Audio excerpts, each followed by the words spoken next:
All right, y'all. Shalom. We gonna get started, and Like it's in portrait view, so no complaints. All right. Y'all got time for the Bible today? No? All right, y'all. Brothers and sisters, y'all Israelites, if y'all so-called black or Hispanic or Native Indian, all right? Keep God's laws. But y'all, we going to go ahead and sign in. We going to start with Call Halal Yahweh Bashem Yahweh Shai. That means all praises be unto Yahweh. In the name of his son Yahweh Shai, right?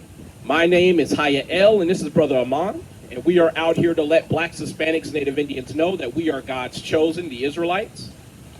We are the same people that were led out of Egypt along with Moses. We are the same people who went into the Babylonian captivity, the Persian and Medes captivity, the Grecian captivity, and the Roman captivity.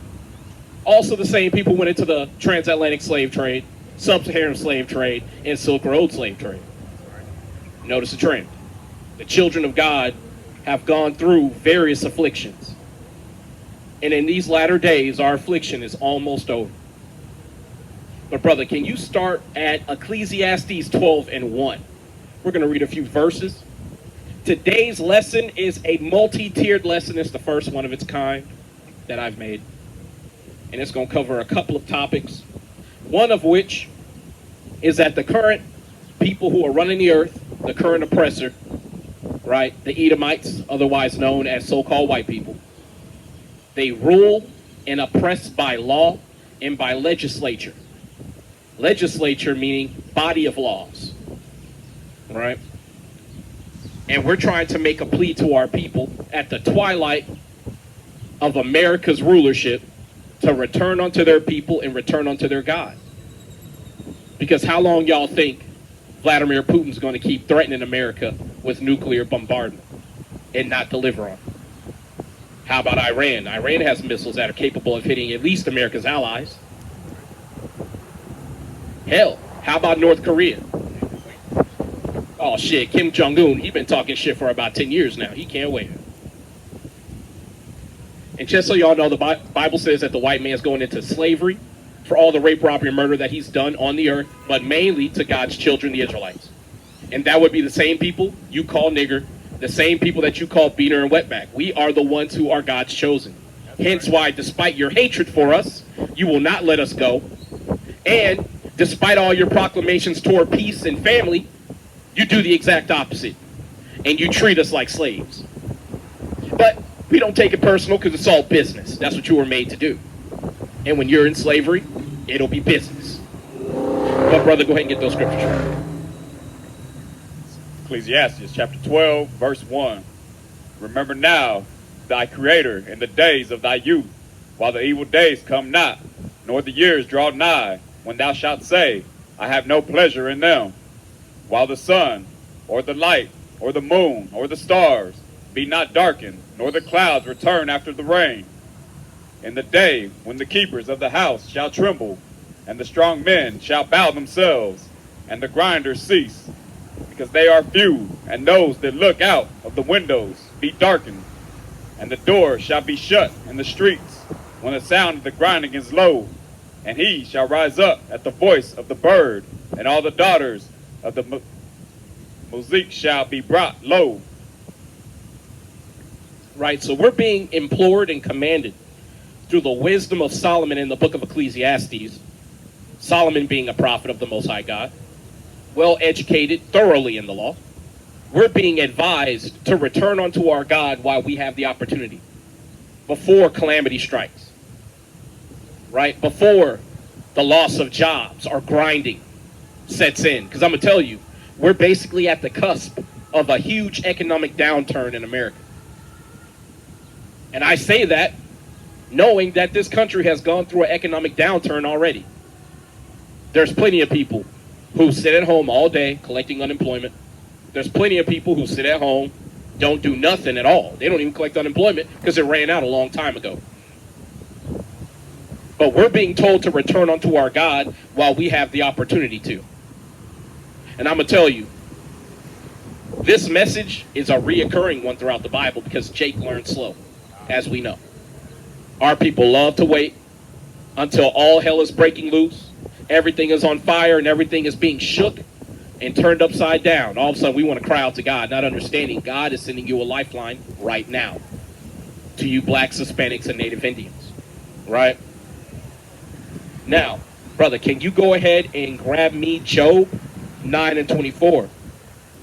Because I wanted the brother to bring that out in Ecclesiastes just to set the tone for where we're at presently.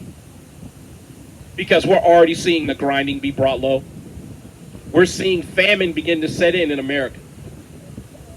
Hell, we're seeing our enemies start to push all of the prophetic happenings, are basically the prophetic foretellings that were given to us that indicate the end.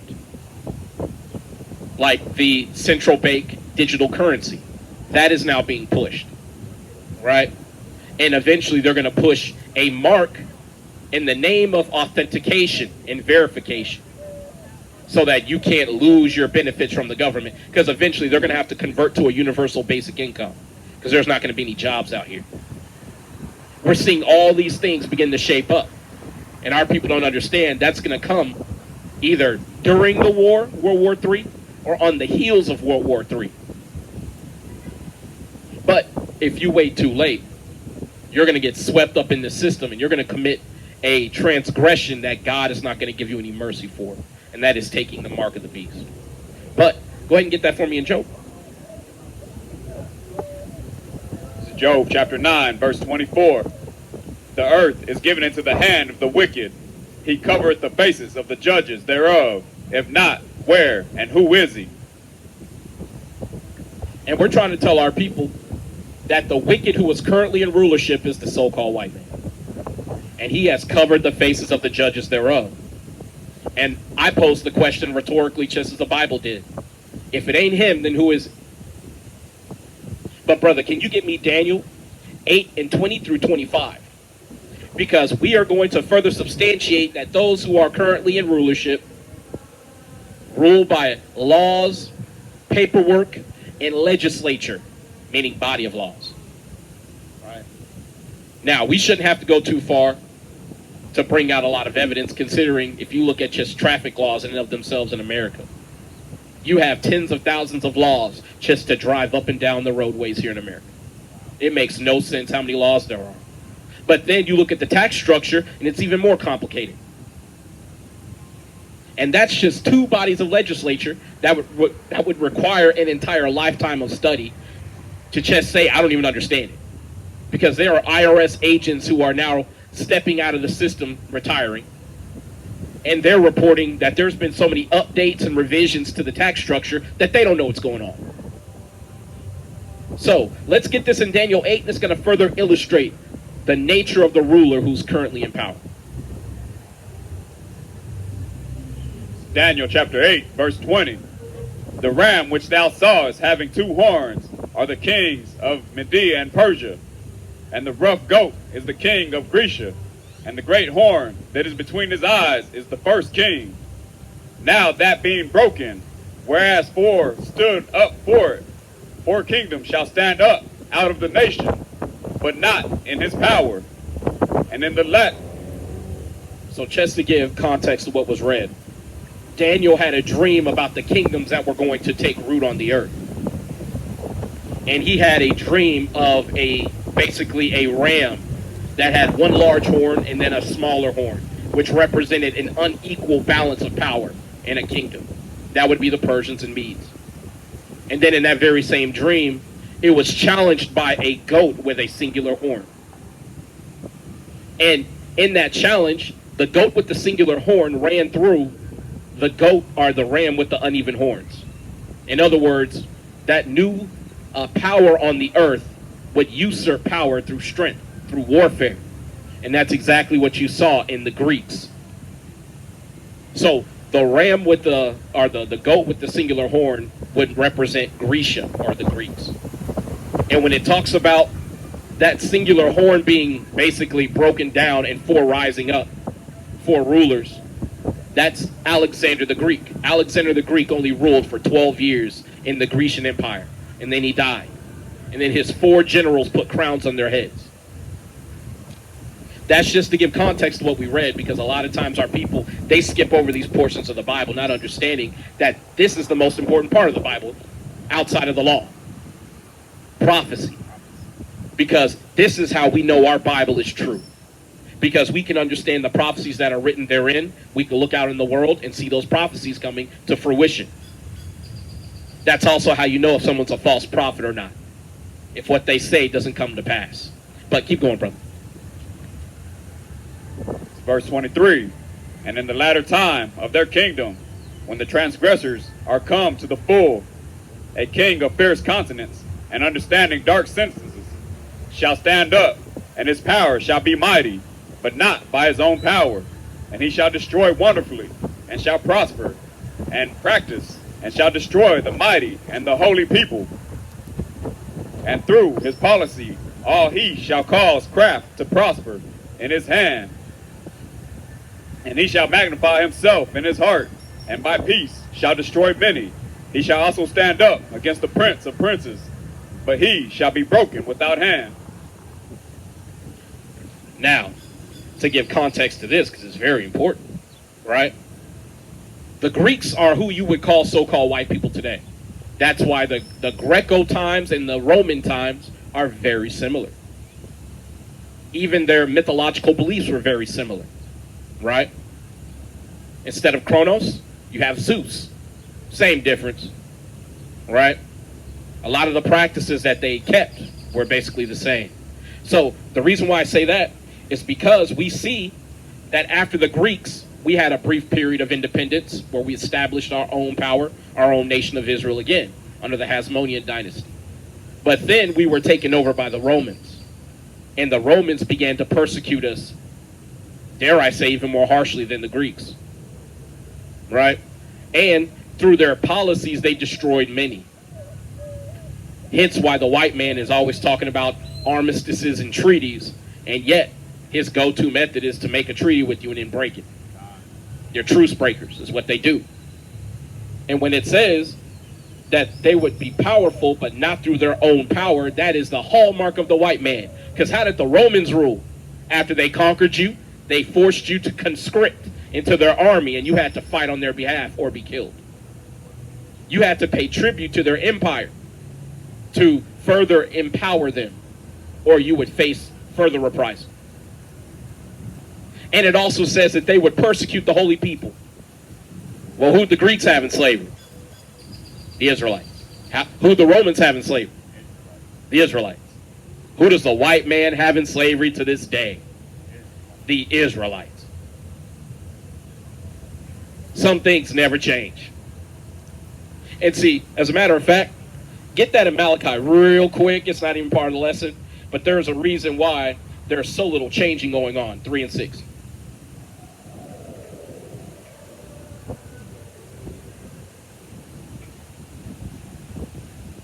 It's Malachi chapter 3, verse 6.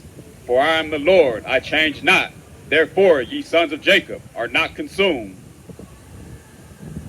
Right? That's why these prophecies that are written in the Bible, they are faithful and true. The Most High God pronounced these things from the beginning, and not one word from the Most High God will return unto him void. So the Most High God ain't changing nothing, despite what these heathen might say. Brother, can you get me 2 Ezra 6 and 9 real quick? Because again, these are all things that were spoken of from the beginning.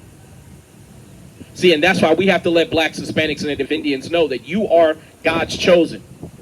And the titles of black, Hispanic, and Native Indian were put on you by your oppressor, the people who put you in slavery.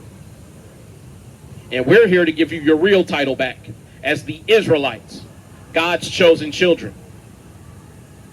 The special people on the planet who are above all people. Now, I know some of y'all walking around going, that's not true, we're all the same. Yeah, okay. You say that as you watch an NBA game or an NFL game.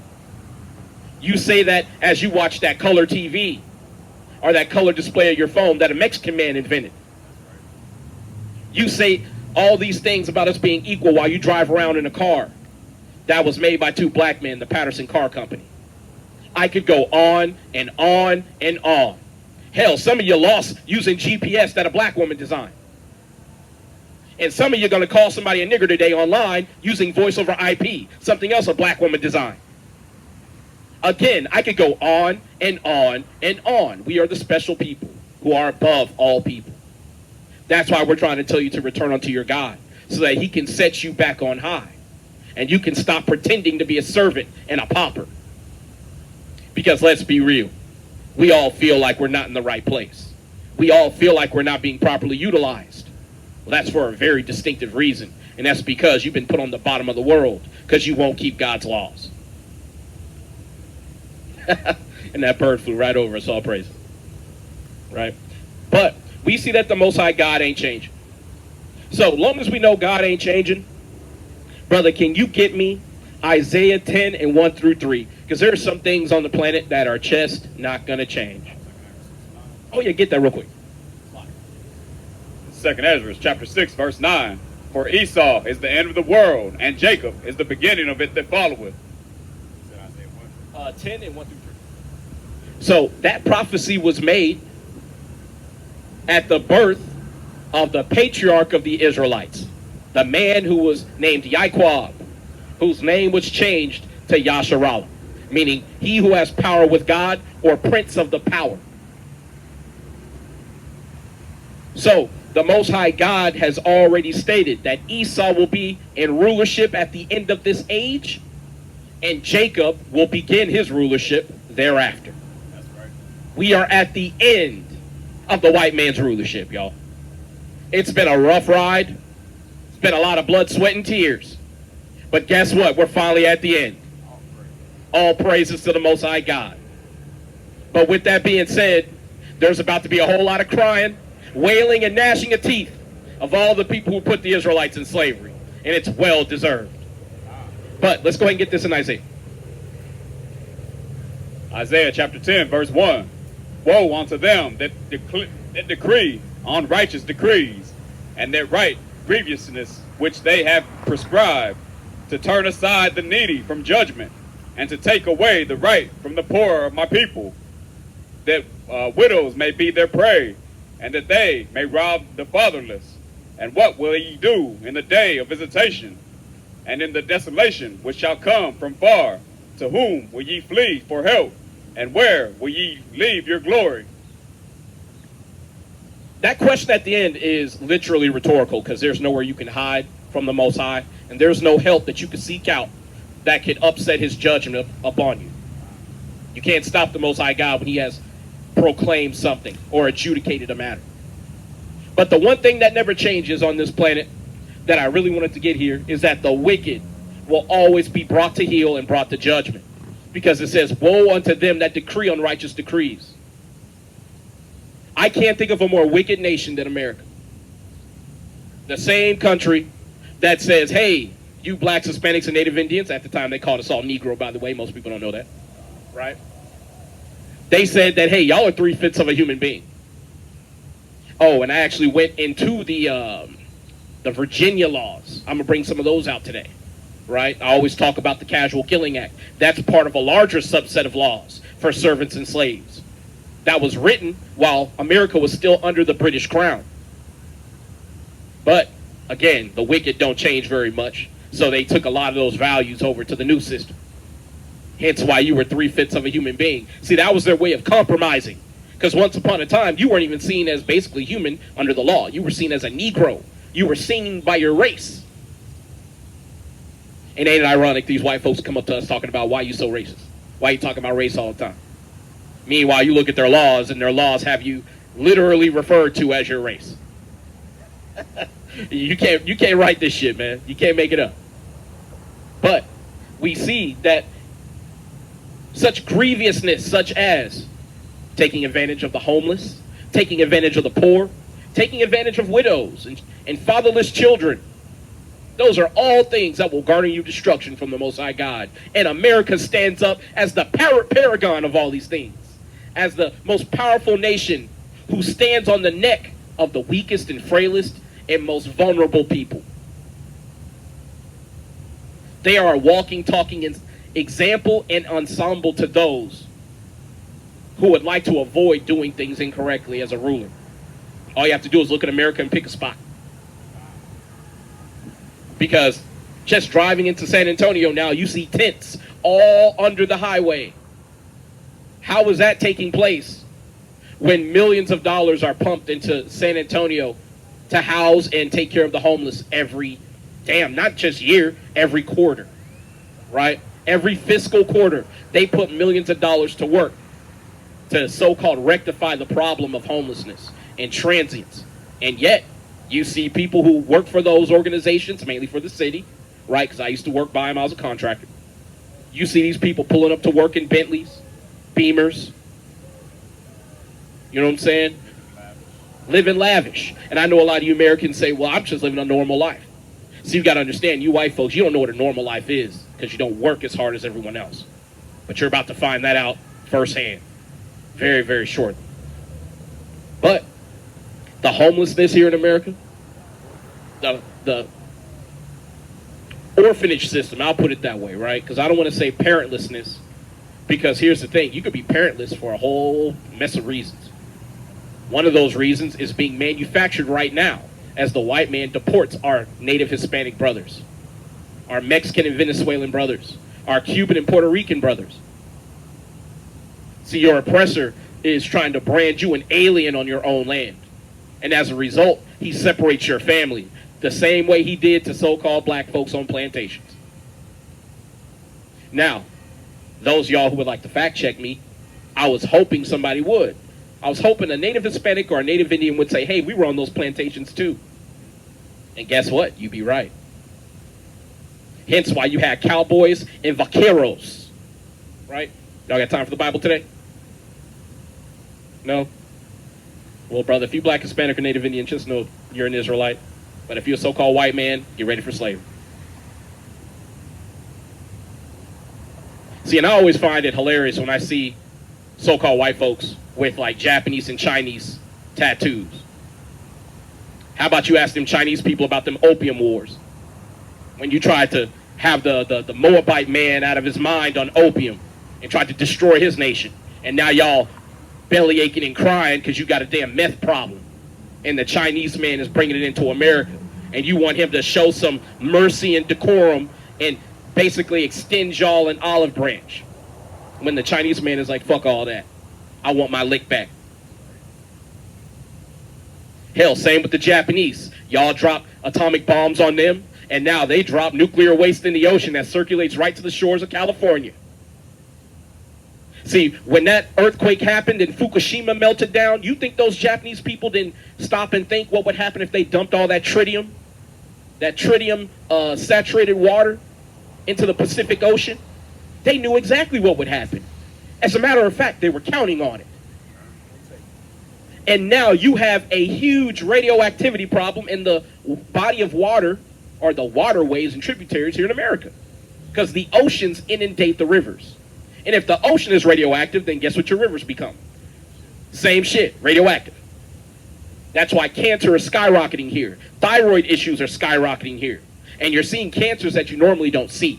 Bone cancers. Cancers in places that typically cancer doesn't show up. You're seeing leukemia go through the roof. And you're just seeing people generally being unhealthy. Because our environment is poisoned. Because America's allies have laid a wound under her. And we're going to get into that as well. But brother, can you grab me? Give me Isaiah 24 and 1 through 6. And while you grab that, I'm going to look up the Noahide laws. For those of y'all who haven't looked up the Noahide laws yet, I would recommend that you do. Because it is the so-called Jewish man's attempt to enforce some of the 7 critical tenets of the Bible through his unrighteous decrees.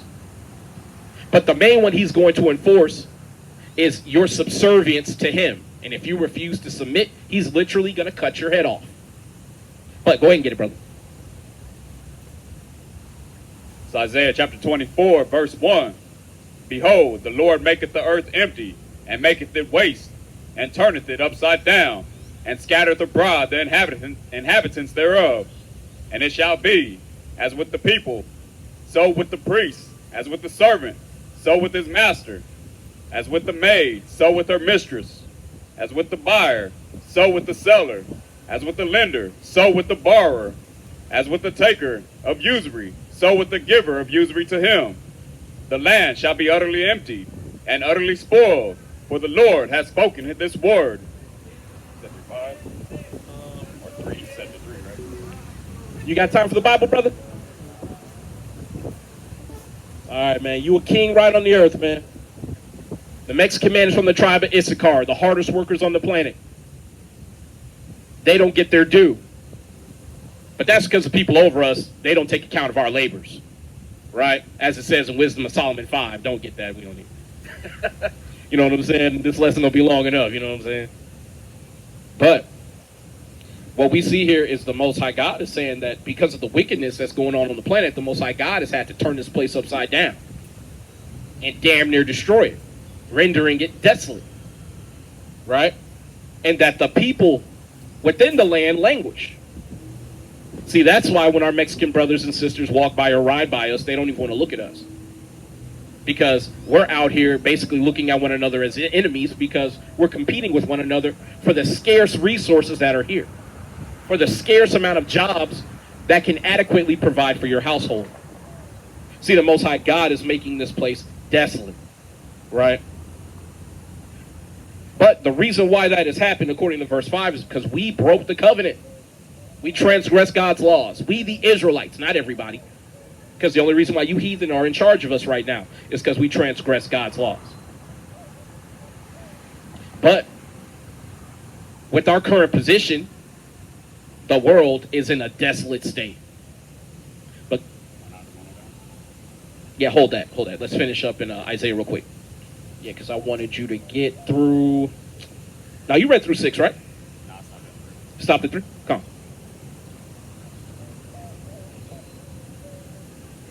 You're a king right on the earth, brother. You're an Israelite. It's Isaiah 24, verse 4. The earth mourneth and fadeth away. The world languisheth and fadeth away. The haughty people of the earth do languish. The earth also is defiled under the inhabitants thereof, because they have transgressed the laws, changed the ordinance, broken the everlasting covenant. Therefore hath the curse devoured the earth, and they that dwell therein are desolate. Therefore the inhabitants of the earth are burned, and few men left. Now, some people might be saying, man, there's a whole lot of people walking around. But how many people are willing to stand up for justice and establish balance back in the world? That's what men do. See, you could be surrounded by people and still be alone. See, most of you blacks, Hispanics, and Native Indians, you know exactly what that feels like the moment you wake up and realize that your oppressor is still ruling over you. And then you realize, damn, all my people, they're coons. They don't want to wake up and fight back against their oppressor at all. And that's how you realize you're truly by yourself. That's why I thank the Most High God that men like me, right, who value keeping God's laws, the Most High God brought them into my life. And that we can join together, because two are certainly better than one. That's right. So the earth is desolate. And let's see some of the laws that made this place desolate, right? Slovakia. Let me grab this. Oh shit, I forgot to bring it up. It's right here. So we're going to look at a few tenets of an act concerning servants and slaves from 1705. And we're going to read basically, I guess, amendment. You would call it an amendment of sorts. 34. Because the Casual Killing Act was literally codified in law. See, you blacks, Hispanics, and Native Indians who want to say that everybody is the same and we all can love each other, you need to understand something. The reason why when they kill a black or Hispanic or Native Indian person, the cop is found now not guilty is because of laws like this. Let me grab this. Entry 34. And in this list of laws, they have everything, not just from a slave so-called running away or resisting, but they have laws for so-called goodly folk who take those slaves in and aim to keep them or hide them. Outrageous penalties like having to pay over 250 pounds of tobacco. See, most of y'all don't understand just how lush and lavish this country used to be. where they can impose a fine of 250 pounds of tobacco and a man could pay it. Right. Now, if you said, hey, give me a pound of apples, a man will be like, shit, where HEB at? Where's Walmart? But if you said you got to grow it yourself, that you might as well be giving that man a death sentence. Because he can't do it. But this is from the Servant and Slave Laws from 1705, Amendment 34.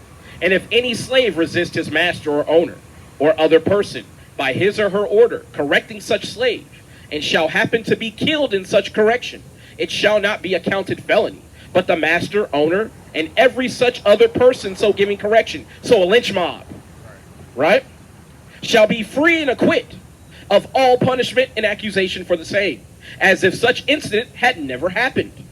And also, if any Negro, mulatto, or Indian, bond or free, shall at any time lift his or her hand in opposition against any Christian, not being Negro, mulatto, or Indian, he or she so offending shall, for every such offense, proved by the oath of the party, receive on his or her behalf, bear back 30 lashes, well laid on,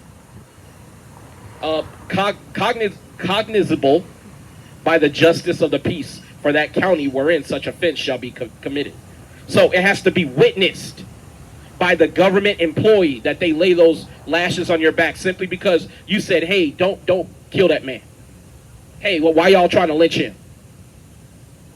See, I know a lot of you blacks, Hispanics, and Native Indians, y'all have that counter argument. Well, y'all just watched while your brothers and sisters got burned to death, raped to death, and lynched to death. Not understanding they had codified in law. If you tried to defend your own people, you'd be next.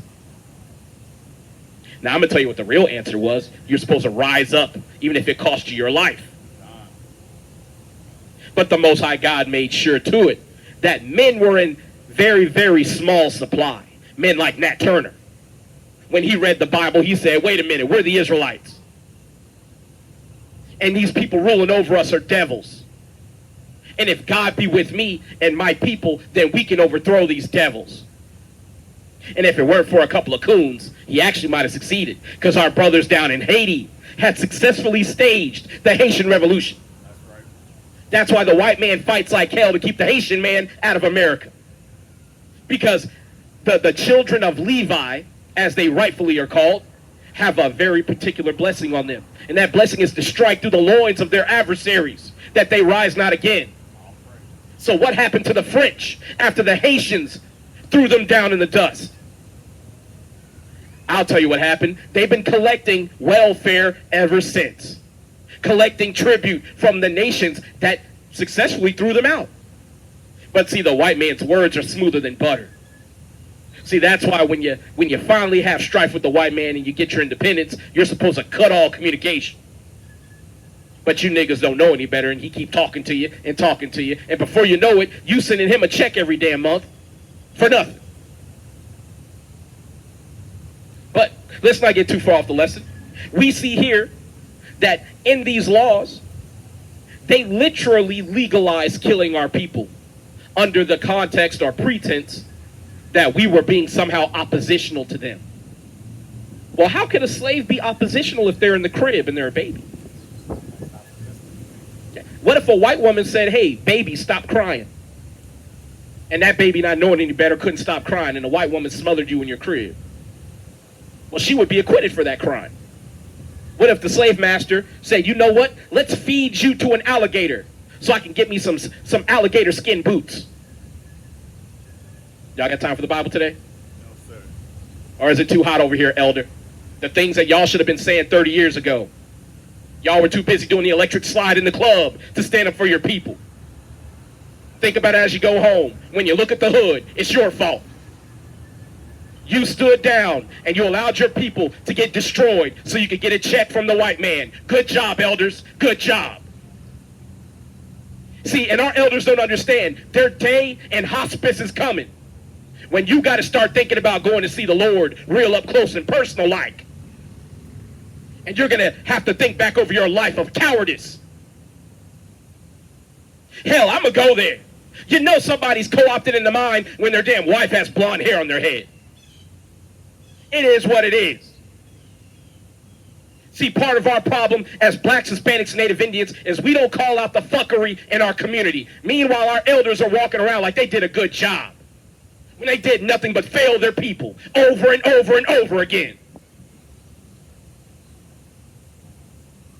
And if anybody should have time for the damn Bible, it's those who are closer to the grave, our elders.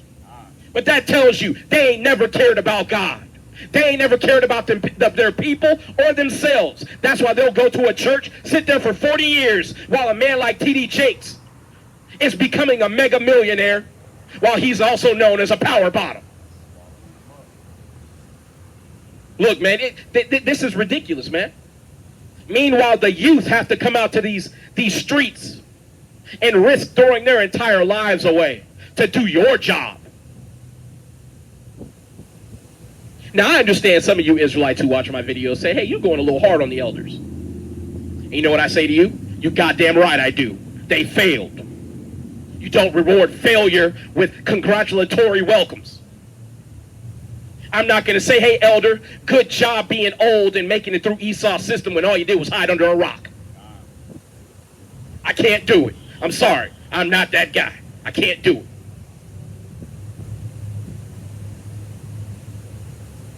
But let's not get too far off the lesson, because, see, I would love to keep going in on these elders, man. I would love to, but I'm not going to.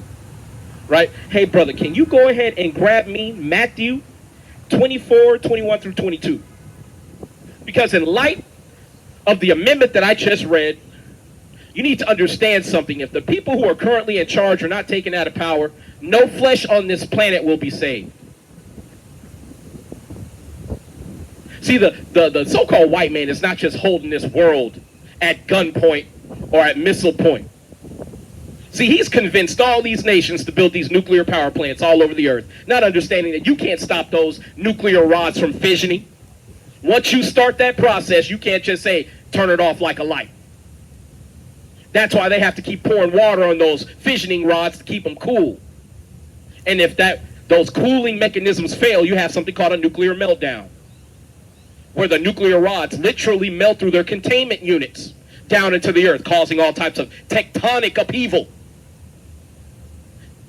Now, I say that, and we're having earthquakes of high magnitude all over the earth. Wonder why. But if you ask our elders, hey, man, it's just random.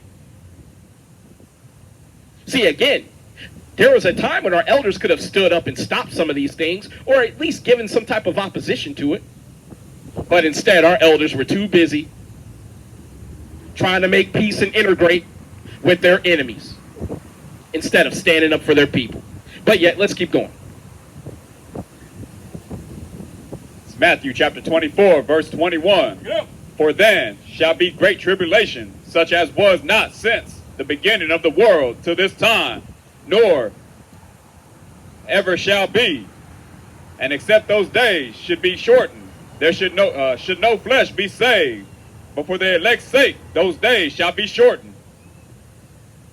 So for the elect's sake, for God's chosen sake, the Most High God is going to cut the work short. Because if this so-called white man were able to rule to the full time period of his kingdom, all life on the planet would die. See, it's funny, man. Somebody finally stands up talking about our oppressor and how wicked and evil they are, and letting blacks, Hispanics, Native Indians know how great they are and how loved of God they are. And yet our people ride by like shit. We telling them that they're going to have to give up bacon and pork. They treat this like this is bad news. But then they'll go sit their ass in a church on Sunday talking about I love God. Don't know nothing God said, don't know none of his laws, and damn sure don't keep them. But the Most High God is letting it be known that for his elect's sake, the days shall be shortened, that we not see the grave prematurely.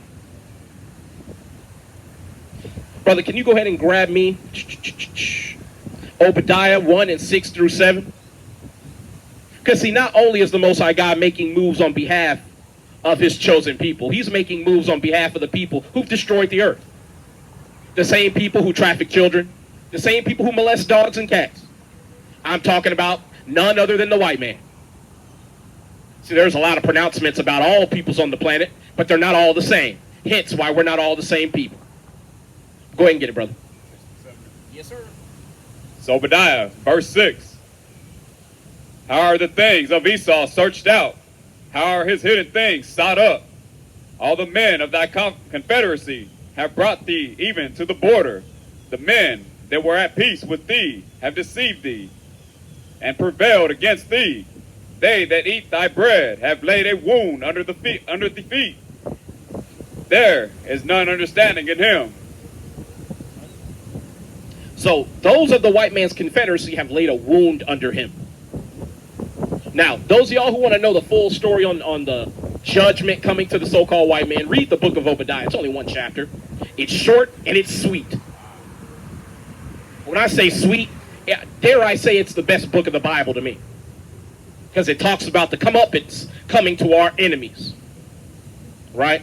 But when you look at what's going on between America and China today, if you were to go back 30, 40 years, you would see the beginning or the trimmings of outsourcing to areas all over the earth for our manufacturing of goods, whether they be clothes, electronics, vehicles, shoes, you name it. America was giving it away.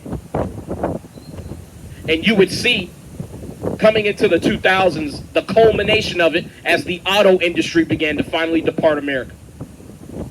And I'm talking about the successful auto industry, not talking about auto makers like GM, whose vehicles are garbage anyway, and the only reason why they existed is because the government kept bailing them out. But you would see that America was sending all of their business overseas, especially their manufacturing. Now America is trying to plead with their allies and enemies at the economic table by saying that they are the #1 consumer, as if that holds any weight. But I saw a Chinese analyst the other day, and when the interviewer was trying to say, hey, we'll stop buying your products, he said, so what? We don't care. See, the white man's rulership is so brutal on the planet, the whole world is starting to go, fuck it, let it burn. To hell with it. And I'm going to tell you, I like that attitude. It's about time.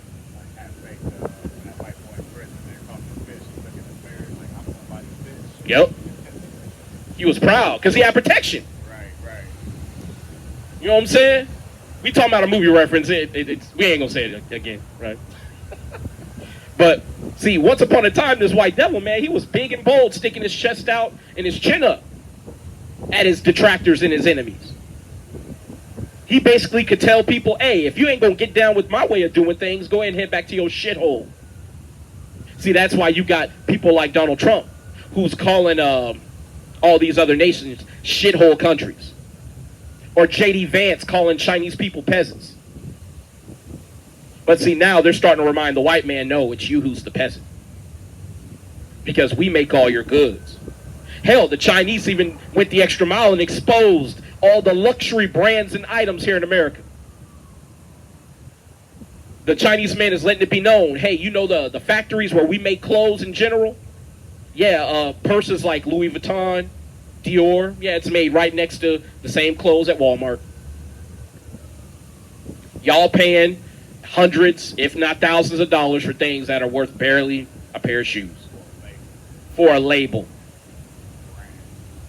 See, that's why the wisdom of this kingdom is foolishness in the eyes of God. And now America's enemies are exposing the wound that they've laid under her by exposing the trade secrets that they've established all over the earth. Because once upon a time, America would have taken these secrets to the grave, like the damn recipe to KFC. They would never let anybody know that a Louis Vuitton purse, all they do is put the damn label on it in Italy. Everything else is sourced from all over the earth. Even the damn manufacturing of the purse is done in China. And not only did the Chinese expose all these things, they exposed the suppliers to directly order those products from. So now you can get a Louis Vuitton purse for a couple of $100 instead of a couple of thousand. It just ain't got the label on.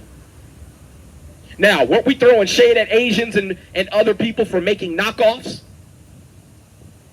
But see, now the joke is on you because the knockoff was the real thing. Just the label was different. They were right all along. And they were trying to give you a good deal. But see, America, y'all can't win for losing. Y'all fuck everything up. See, that's why the Bible says, woe unto those who join hands with Egypt. As if Egypt, or the place of your slavery, is going to be your shelter in the storm that's coming. Because I got news for you. The shit storm coming to America, can't nobody save you but God. And if you ain't keeping God's commandments as an Israelite, your ass going to get swept away with the rest of this nonsense in this country. But, brother, can you go ahead and grab me... Get me a Proverbs 24 and 1 and 2, and then we're going to skip to 19 and 20. How you doing, brother? You got time for the Bible today? 2 minutes? Yeah, come on up here, brother. Yeah, bud. You just coming from work? Yeah. Okay. All praises. Hey, give me Isaiah 30 and 20 and read to 21. I want to show you why you heard it so clearly. Right? But are you familiar with the Hebrew Israelites at all, brother? Okay. Okay, all praises. Yeah, we're going to get it in just a second. So, brother, when you read the Bible, God has a chosen people, correct? No, you good. God made a way. Hey, as a matter of fact, go ahead and read that. Go ahead and read that. It's Isaiah 30, verse 20. And though the Lord give you the bread of adversity and the water of affliction, yet shall not thy teachers be removed into a corner any more, but thine eyes shall see thy teachers. And thine ears shall hear a word behind thee, saying, This is the way, walk ye in it, when ye turn to the right hand, and when ye turn to the left. And that's exactly what happened to you. You said, man, what is that damn noise, man? I thought it was the boat at first. I was like, nah, I'm looking where you guys at. I see All praises. See, we try to tell our people, which are blacks, Hispanics, and Native Indians. Can you come around here and show me where you see yourself on this sign, sir?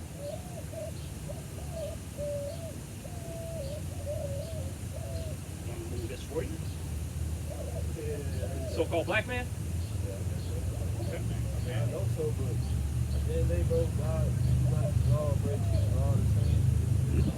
Get me Amos 3 and 1. So we're going to show you, brother.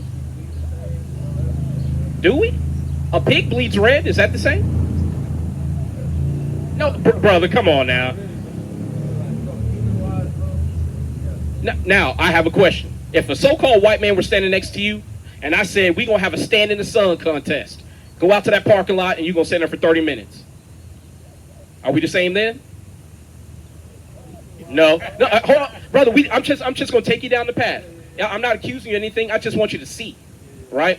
When you play football or basketball, you look like you was a football player. Am I right on that? Was the whole first string on varsity black folks? You know it. The champion team is basically the most niggas, right? You might have a Hispanic in there because our Hispanic brothers are talented as well. You do any boxing? You like boxing at all, though? Okay, cool. So when you see people box, who you want to watch go to war? 2 blacks or 2 Hispanics or black and Hispanic? I got you.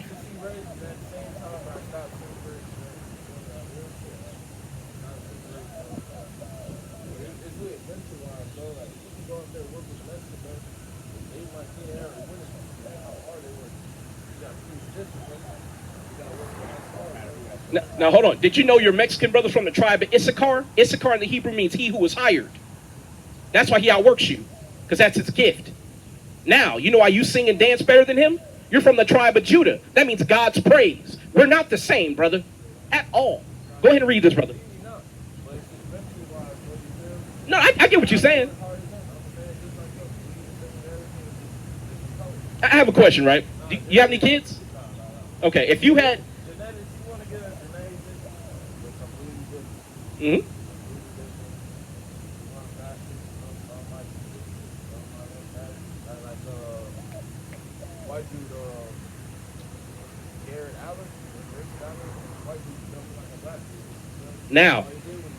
Now I have a question. What's his father? What? Just because some. As a matter of fact, hold on. You good? You good? I want to show you something. I want to show you something. Where's that book at? Yeah, it's right here. Cool. Yeah, boy. I want to show you something. A lot of the folks who are in Europe today that look white aren't white. Can you give me Numbers 1 and 18? No, keep that. We're going to go right back to it. This is from a book called The Negro Question, Part 4 by Lee Cummings. Now, I have a question before I go into this. You see this man right here? Do you know who that is? He looked like a black man, though, right? That's King James. We were the rulers in Europe. Who do they say King James is when you learn about him in history? They tell you he's a white man. Your people were the ones who created all these laws in the castles of Scotland and Ireland, right? We're not the same. I'm just saying this to let you know. Yeah. Blacks are Hispanics because the color display on these TVs and phones and stuff, that's by our Mexican brothers, right? But this is an excerpt from Professor Boyd Dawkins, professor of geology of Manchester University, London, 1879, from Our Remote Ancestry, pages 95 through 106. The original people of Britain, France, Spain, and England were short black men about 5'6" inches in height. What does that look like, brother? A black man who's about 5'6". You looking at him, man? I mean, it's like uncommon, but common at the same time. Well, so you have to understand something. The original knights of Europe, well, no, they were short because the weight of I'll say this, the aggregate weight, the collective weight of a suit of armor is between 65 and 105 pounds. You cannot have long bones wearing that armor. You have to have very dense bones and squat muscles. That's why the knights of Europe were our people. We were perfect for it to wear armor. As a matter of fact, my training regiment, I put on about 90 pounds and I go for an 8-mile walk and I box with it. So I try to replicate the training regiment of my ancestors, right? I see you're in good shape, brother. What you like to do? Lift weights and all that? That's what I was about to go do on the cruise, man. Yeah. Got off, so the clothes at 6. Okay, well, we gonna hurry up. I ain't trying to rush, man. I'm just saying, like, usually I just lay down and stuff, but today I was in my head too much at work, so I was like, I'm gonna knock that out. Yeah. It's Brother Emmanuel, right? I'm Haya El. Brother Emmanuel doesn't know it, but he's proving that he's an Israelite. You said you like to chill at home, right? You know our forefather Jacob was a plain man who liked to dwell in a tent. Like just chill at home. What the white man like to do? Go all over the earth, raping, robbing, murdering, and stealing. Did you know it says that Esau was a cunning hunter? That's in the Bible. See, now when you say we're all the same, you got to be dangerous because you might be welcoming in people that are not the same as you. And I say this to my camera. I had to recuse myself when I got older because I realized my morality system, it was built by principles like by Goku and Batman and all these cartoons. I had to really look at where did I learn these things from that were all the same? Cartoons. Because in real life, the white man don't say we all the same unless he wants something from you. Because try going to one of his golf clubs. Are you the same then? No. How about when you want to get a job that pay over 6 figures? All of a sudden, oh, you don't have the credentials, sir. Tell you something, bro. I went in that bit, right? How American, bro. I felt like I'm welcome, bro. But at the same time, for that motivation, I gotta get so I can. Even I go to like Thursday, at a bar and I felt like I was there barely that long because like the environment, I was there like I don't know. Yeah, I was there for 10 weeks, but at the same time, like that feeling like. Can I show you why you felt that way? I really went there to go get a vibe, man, but the vibe wasn't there for me to go get a vibe. No, I understand. I'm going to tell you, the vibe in the earth is a low one right now. You can't go nowhere to feel good. I'm going to tell you, the only place you can go is the scriptures. Give me that in Amos 3:1 real quick. That's hey, proud of me, bro. I bless you, bro. Yes, sir. I'm really trying to, bro, I got out never that's the lowest of the lowest. That was much like me. God gave me the freedom to get out, bro. I'm praising the Lord, bro. That's part of the hard time. I was fasting. I was fasting like all last week.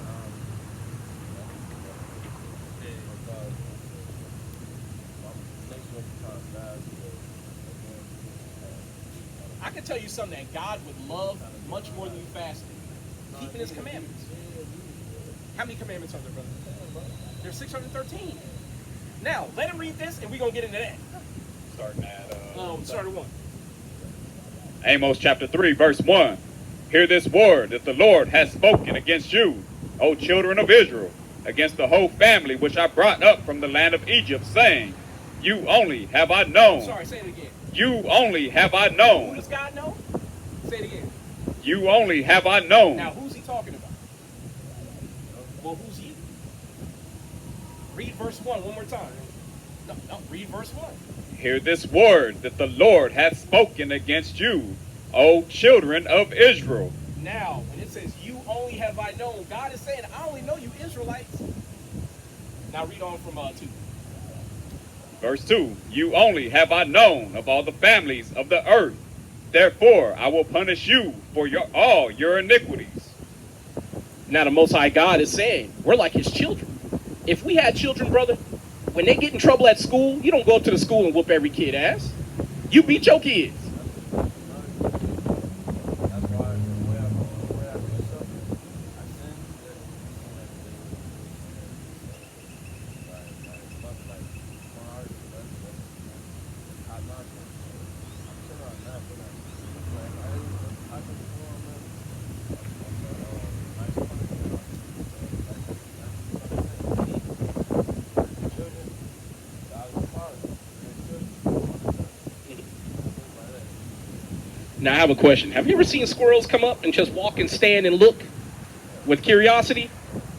Now that happens to you. All the time I walk through here, bro, 'cause I don't live that far. I walk through here when it's not like this, bro. The sun is out, everything's out there. Birds chirping, everything, bro.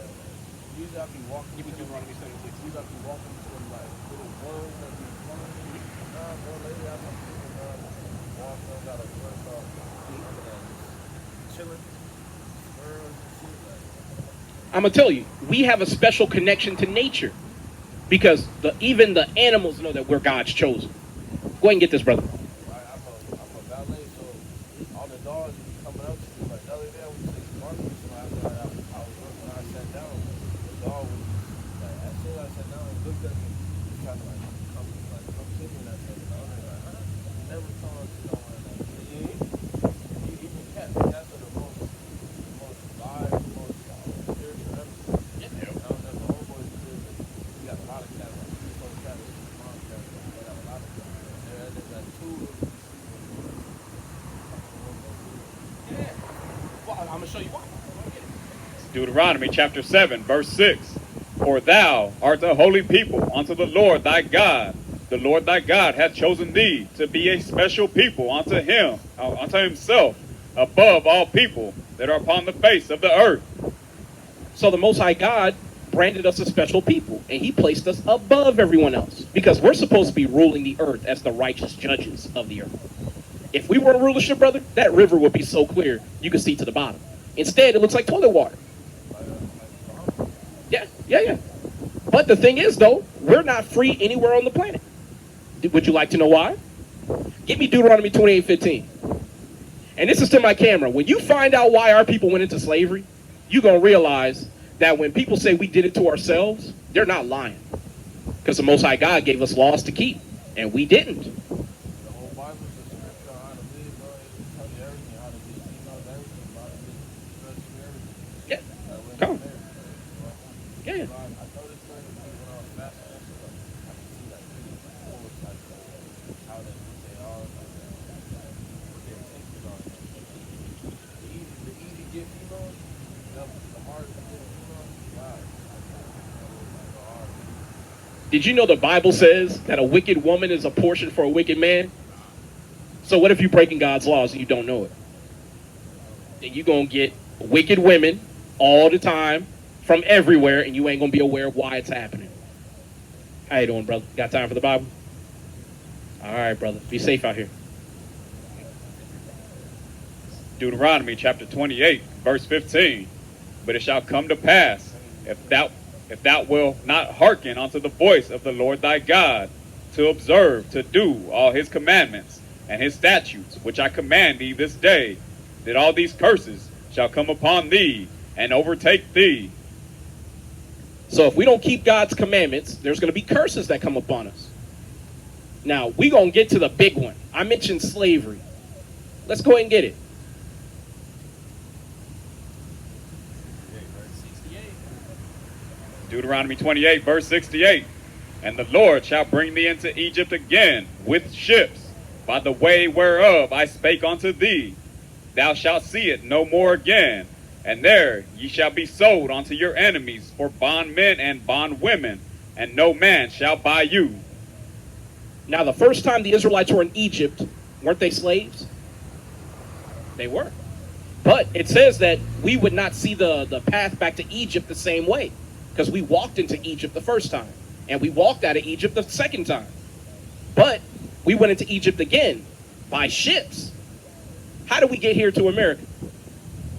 By ships and the slave trade. Now, there are other slave trades that you might not be aware of. Are you aware of the Silk Road slave trade? Look into that. How about the Sub-Saharan slave trade? Yes, when the Arab and East Indian man, and the African man really, were taking us into slavery in the Middle East and in certain parts of Africa. Right. So, I mean, like, so we've been going through slavery over and over and over again because we don't keep God's laws. Jake learned slow. When I say Jake, I mean the sons of Jacob, the Israelites. We learn slow, right? So what if God told you to not eat pork? Would you do it? Okay, cool. Pork is nasty, that, and that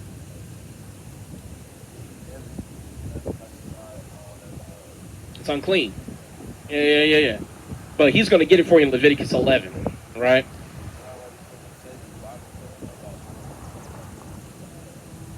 Well, I mean, the only place that it really talks about pork being unclean is Leviticus 11.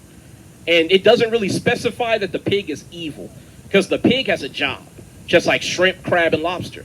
They eat the garbage. Pigs eat garbage on the land. Shrimp, crab, and catfish and all that stuff eat the garbage in the water. So what if, like, would I have to tell you not to go eat out that trash can, brother? No. But then why would I have to tell some of our people to stop going to Papa Do's and getting shrimp gumbo and etouffee and all that?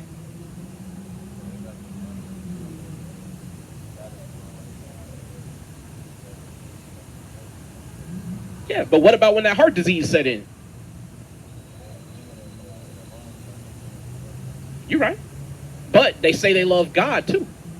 You see what I'm saying? So God told you not to eat these things. But this brother's going to get you something, and then I want to get you one more thing just to show you. When you don't keep God's commandments, or if you don't know them, you don't even know God and you don't love Him. Right? Yeah, 7 and 8. Leviticus chapter 11, verse 7. And the swine, though he divide the hoof, and be cloven-footed, yet he cheweth not the cud. He is unclean to you.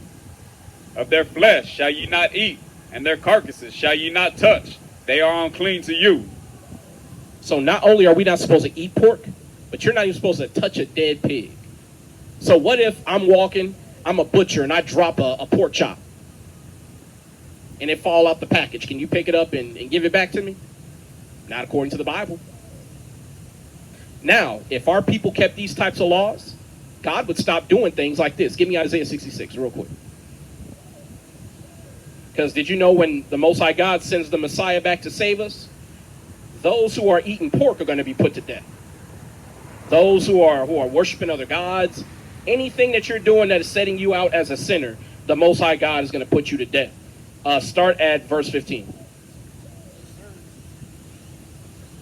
It's Isaiah 66, verse 15. For behold, the Lord will come with fire, and with his chariots like a whirlwind, to render his anger with fury, and his rebuke with flames of fire. For by fire and by his sword would the Lord plead with all flesh, and the slain of the Lord shall be many. They that sanctify themselves and purify themselves in the gardens behind one tree, in the midst, eating swine's flesh, and the abomination and the mouse shall be consumed together, saith the Lord. So something as small in our eyes as eating pork is worthy of a death sentence. Now, you remember that God who killed everybody but 8 people in the flood? You're starting to see that God again, aren't you? That's the God that's always been here. We're just under grace right now, brother. But because we're under grace, are we supposed to go out of our way to sin on purpose?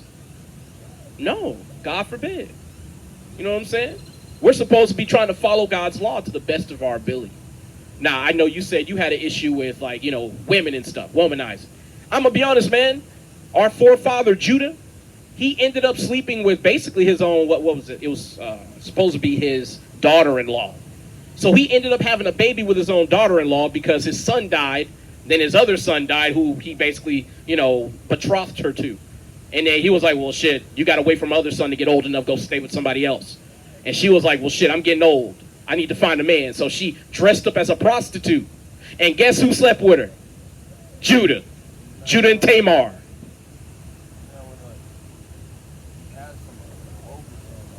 Yeah, his signets. The bracelets. Yeah. And Judah had to go, you got me, they mine. But when you say you're giving to women, brother, I'm going to tell you, my weakness, and I say this on camera every Saturday, my weakness is hoes. It's always been hoes. And you know what I stay away from, brother? Hoes. Because I can't be trusted. It is what it is, man. You got to recognize your limitations.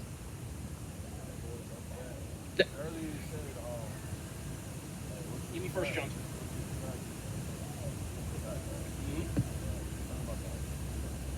A wicked woman is a portion for a wicked man. Yes, sir. Before I was as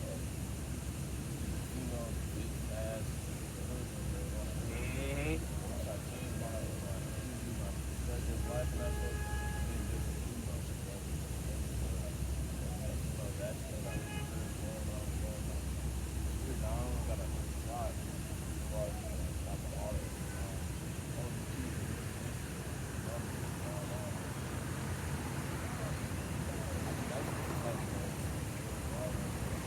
How old are you? You 23? Young buck, man. You talking to old niggas, man. We 40-something. Yeah. Hey, all praises. sometimes people around your age ain't around the same time. Yeah. When I'm talking to her, I talk to people a lot. Everything around my dad, they ain't talking like they ain't talking like, oh, I'm big, now I got 40. I started working at the I don't know, go back in time, down the same road, I don't know.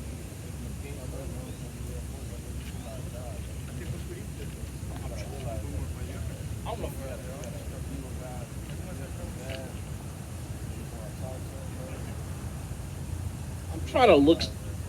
I want to find something for you. Hold on. I'm gonna tell you, man. Like here in this kingdom, one mistake can cost you everything. 5 seconds. And how much worse when you're dealing with a woman?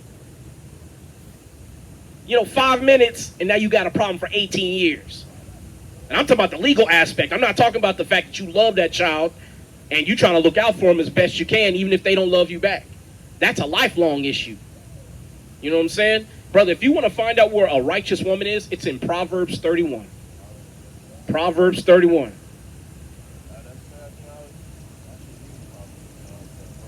Yeah, I'm sure you were. I'm telling you, the Most High God seems to be having you touch on everything you need to learn. Now he put your teachers in front of you. How does the proverb go here in Babylon? When the student is ready, his teacher appears. That's why you walked up to us listening to gospel music with God on your mind.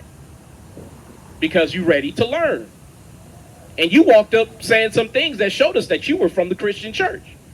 But we got to show you that God dwelleth not in temples made with hands. That's Acts 7:48. And because Israel learned slow, in Acts 17:24, it said this again, the same way. We learn slow, brother. Don't worry. You ain't alone.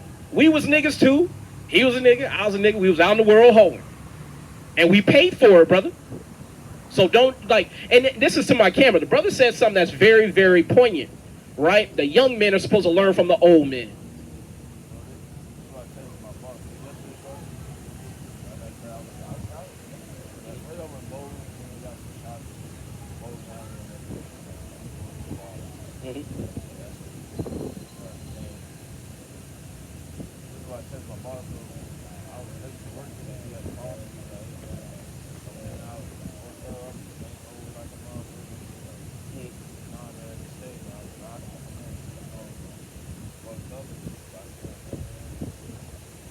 testing, bro. As like this throughout the day after I was reading the Bible and that shit, I hold myself to high standard. That's why I said I just want to apologize at the end, bro.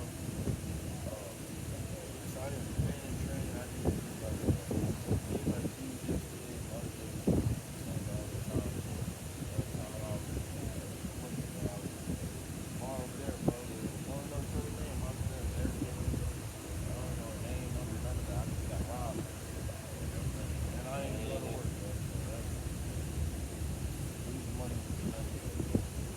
Another day, bro. Lose you in the day, bro. I'm saying, that's the man. I really think it's something.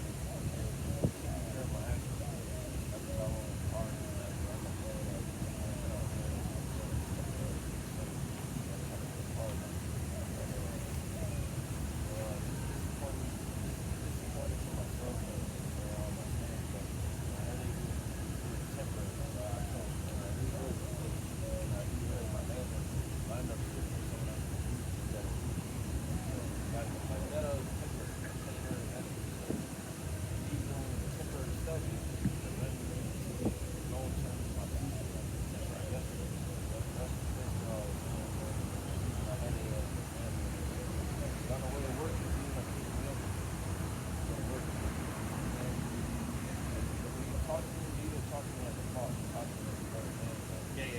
Like an older brother. Yeah.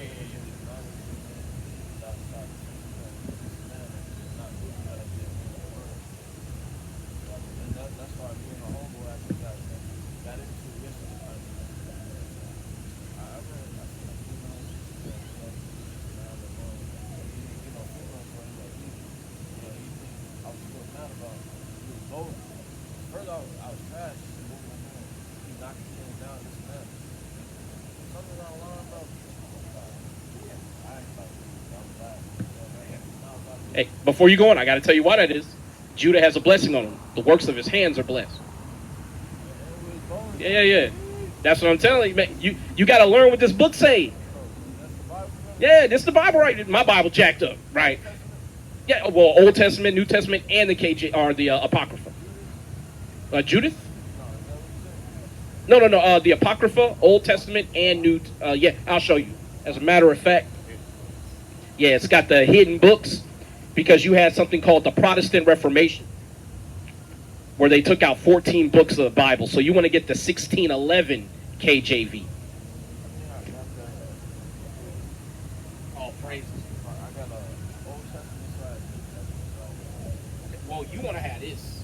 See, the Old Testament ends after Malachi, and then the Apocrypha begins with Second Ezra, or First and Second Ezra. Now, if you don't have one of those, brother, if you come here next Saturday, I will give you a 1611 KJV for free. Yeah, same time. Yeah, we'll be here. All right, well, shit. Hey, every time we see you, man, stop and get laced up a little bit. We gonna give you 3 more. That cool? All praise, all praises. Go ahead and get that real quick.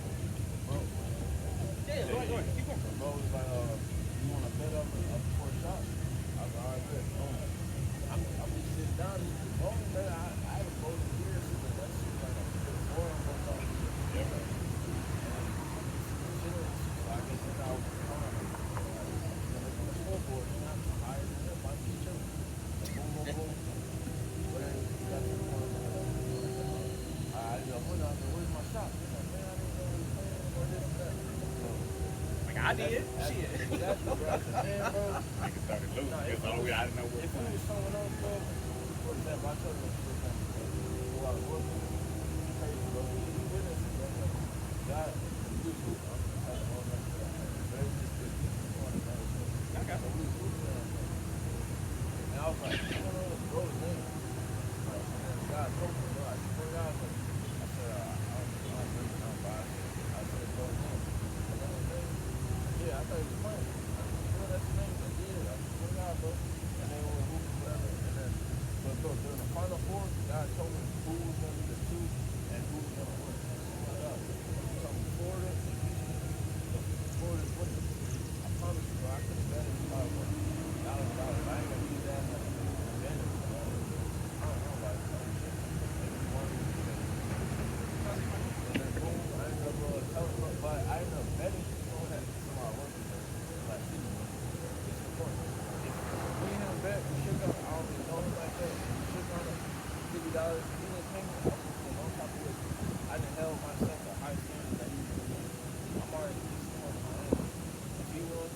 5 one, I was gonna pay.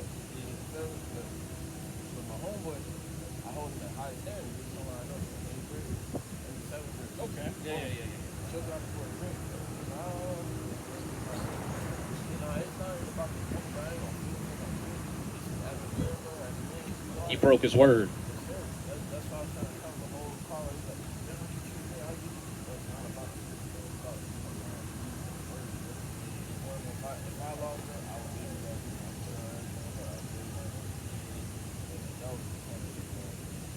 So one of the things that you strike me as a brother who has a zeal for God, but you might not have been taught properly yet. Yeah, I grew up in like Catholic school, man. Yeah, you weren't taught properly, man. Then I feel like this way, like when I'm trying to move here, I lost it. You know what I'm saying? Appreciate myself, like Tony Dunn, like telling good. But I feel like I lost it. I was really like a lost road, walking with a skeleton. That's how I was Oh, I have to have you pause. He said he felt like a skeleton. Where do we find that in the Bible? The Valley of the Dry Bones, Ezekiel 37. When we don't have the laws of God, we are likened unto dead bones. Brother, you have a zeal for God. You just ain't been laced up with the knowledge yet. That's what we're here for. Now, you see, it's raining now, right? I asked the Most High God, give us a little bit more time to keep teaching, but if not, we're going to teach in the rain, right? We might have to turn this electrical shit off. As a matter of fact, hold up. Yeah, we're going to put the truck. Cool. We're going to set that right there. But, give me that in 1 John real quick. 1 John chapter 2, verse 3. And hereby we do know that we know him, if we keep his commandments. He that saith, I know him, and keepeth not his commandments, is a liar, and the truth is not in him. So if you say you know God, but you don't know the commandments, you don't know him. Now, this is to my camera and to my brother. This is not to condemn you, because we reside in a place where the commandments aren't taught. You're taught that you have to keep the law. But you just read, if you love God, you keep his commandments. So which is it?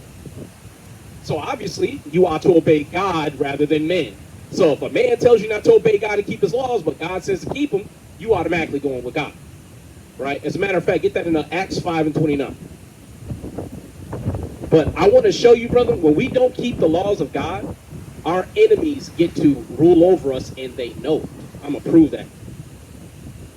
Now, we put up a little supplication to the Most High God, just to give us a little more time.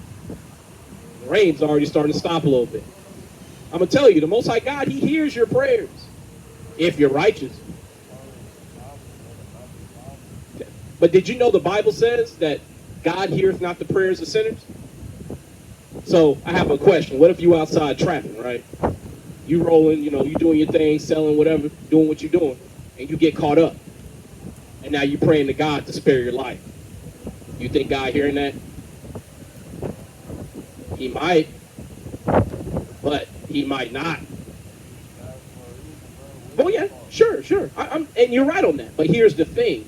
We know for the most part, if you out there wilding out, doing everything God told you not to do, he gonna punish you. Because what if I told you, death is the thing that God handles directly.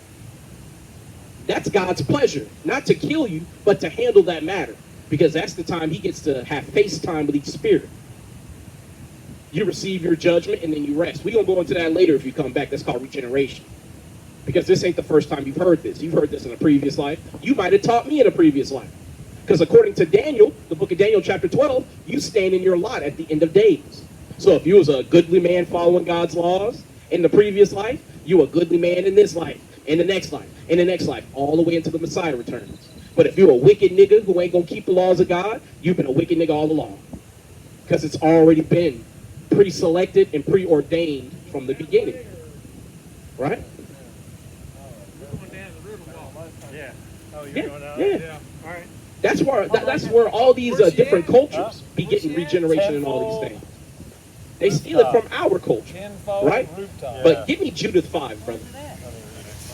I can afford it. No, because I know I don't want the brother to get caught in any heavier rain. So when there's a break, I want you to get where you're going, brother, so you can be dry when you get there. Judith 5, and I'm gonna get you the chapter. 1 second. All So right. how much longer y'all gonna be there? Kept in San Antonio River. So it's going to be 5 and 8 minutes. Okay. Don't need to walk that way? I'm a New Yorker, that's nothing. No, Okay. yeah. verse 17. Okay.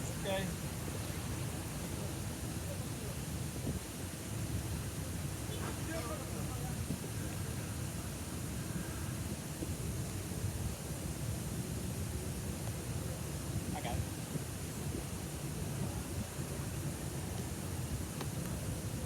It's Judith chapter 5, verse 17.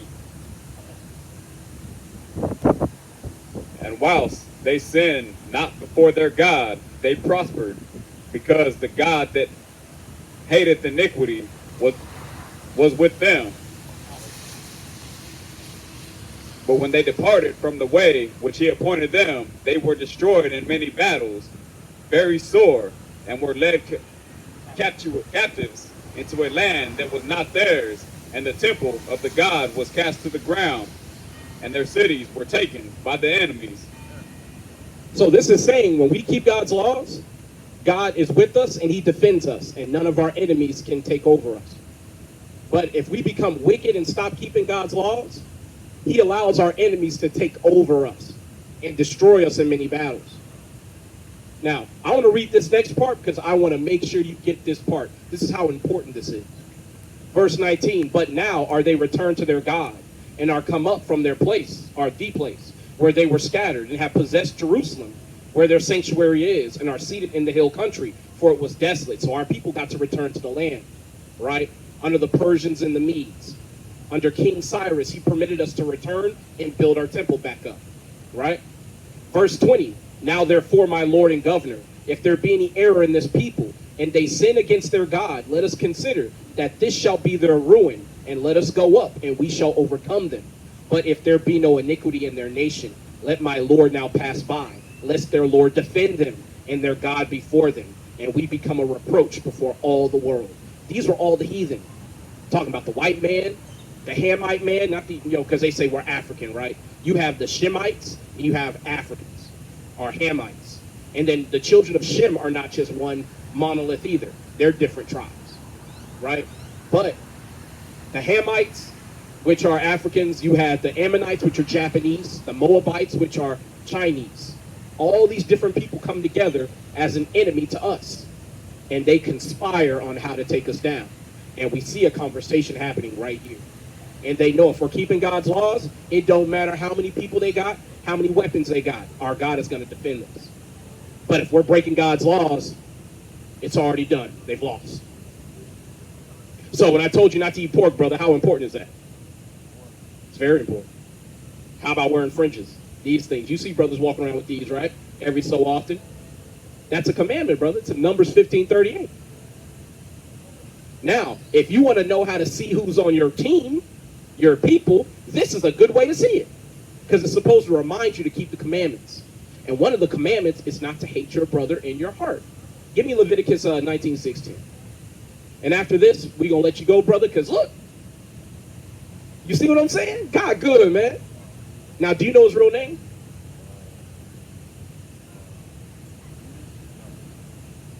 It's Yahweh. Yahweh. Now, if God's name isn't God, it's Yahweh. Is Jesus Christ's name Jesus?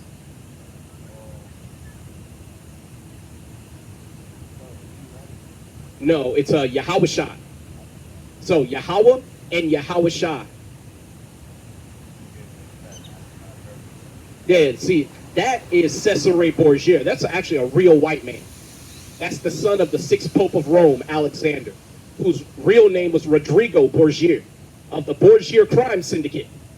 Did you know this man, Cesare Borgia? He killed his own brother. He slept with his own sister. He was a pedophile and a homosexual. Can you think of a better mascot for the white man than Cesare Borgia? Now, I'm going to ask you again, are we the same? No. All praises to the Lord. And this is to my camera. That's what God is trying to get you to do. Change your mind. That's all. Just change your mind. And guess what? You being wrong, we was all wrong. I'm going to tell you, we all wrong at some point. Shit, the Bible says even the angels engage in folly. And we think the angels are perfect. And God is like, man, these motherfuckers are useless. You know what I'm saying? Not useless, but you just get frustrated with the ineptitude of things that might be lesser around you. Even the angels that God made engage in folly in God's eyes. So you have to understand, a righteous man is going to fall 7 times. But you blacks, Hispanics, Native Indians, the Most High God requires you to rise to the occasion and repent. Right? But go ahead and get it, brother. Leviticus 19, verse 16. Thou shalt not go up and down as a talebearer among thy people, neither shalt thou stand against the blood of thy neighbor. I am the Lord. Thou shalt not hate thy brother in thine heart. Thou shalt in any wise rebuke thy neighbor, and not suffer sin upon him. So we gave you a couple of commandments, brother. We're not supposed to gossip about each other. And we're also not supposed to stand in the blood of our neighbor. Right? And we can't hate one another.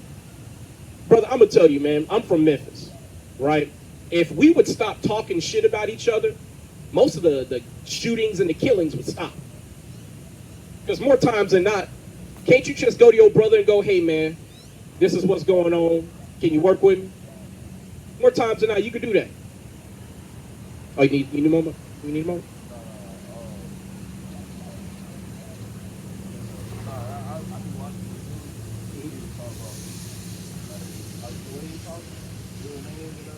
Okay.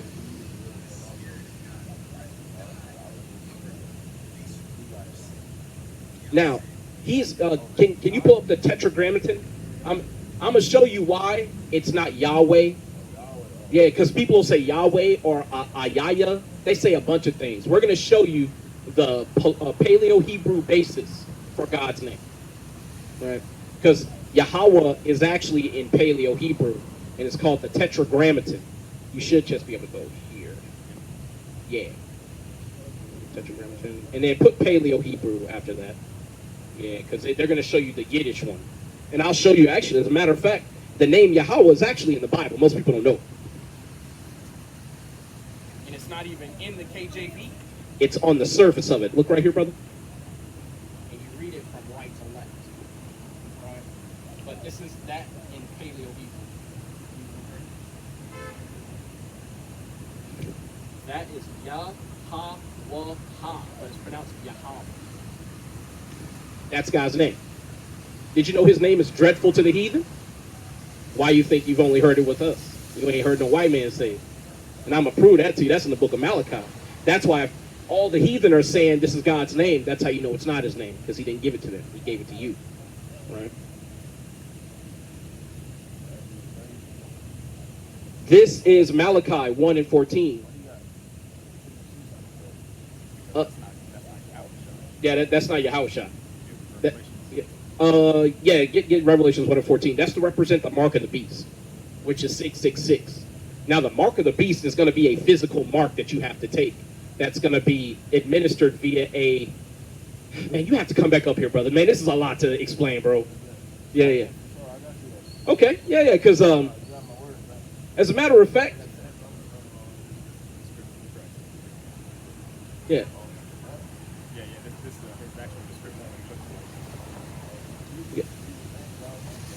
Yeah, so, yeah, Yahweh and then Yahushai as the son.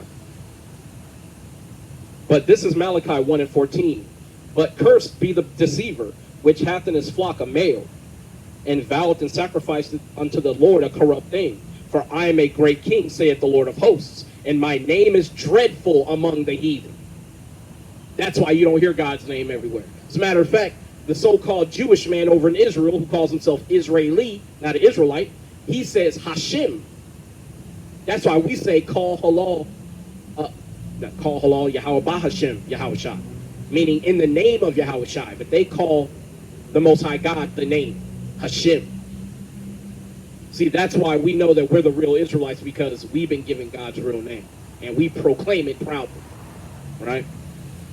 But, brother, you see, the real depiction of Christ is one who has skin like burned brass. What color is brass? Wow. It's right there. That's why we stand here. That's why I stand here, man. You know, because when I give that depiction of Christ, I'm going to tell you, man, these white folks, they try to say, well, bronze is yellow. And then it said he was so dark that it looked like he burned in a furnace. You see a reminder of that every day, brother, when you look in the mirror. See, and this is to my camera. To all y'all throwing shade at our dark brothers and sisters, they look more like God than you do. As a matter of fact, go to Revelations 4:2. I'm going to show you that God looked like that too. Did you know your God is so much like you, he like fried chicken?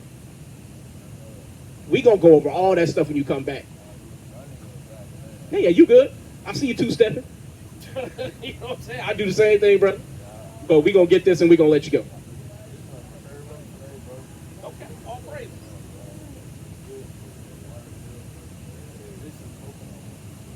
Man, I want. Yeah, yeah. I like coconut water. It's expensive now, though, man.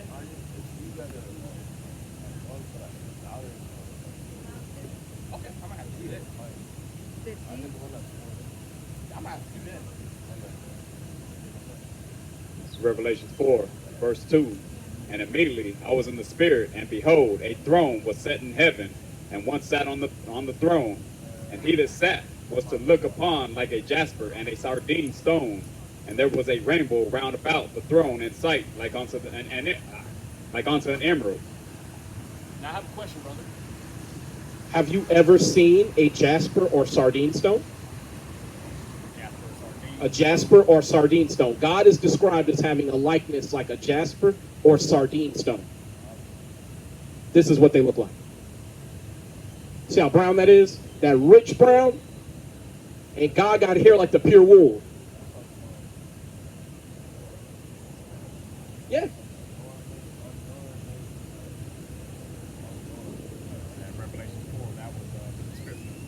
Yeah, description of God. So my question is, why they keep telling you God is some white man who naked, surrounded by a bunch of butt-naked children trying to touch a man with his finger? Because your enemies, they've covered the faces of the judges thereof. That's Job 9:24. But brother, Emmanuel, or do you go by another name? Manny or anything like that? I can call you Emmanuel, brother. All praise. Okay. Mm-hmm.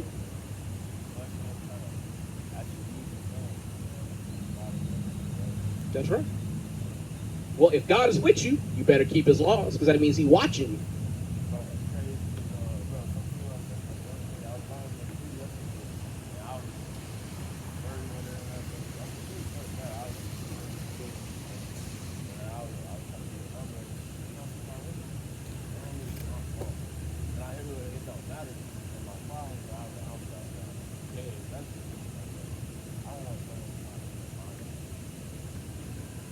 There you go.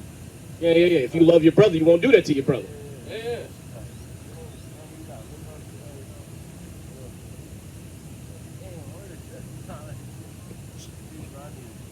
Brother, before you go, I'm going to show you something. The Most High God, from all the things you've said so far, is that a cross? Do you have a cross on? Okay, crosses are idols. Yeah, so don't wear crosses if you can. What is that? Is that a... Oh, that's the Kabbalah, man. Yeah, Kabbalah. Look that up. Look that up. The Kabbalah.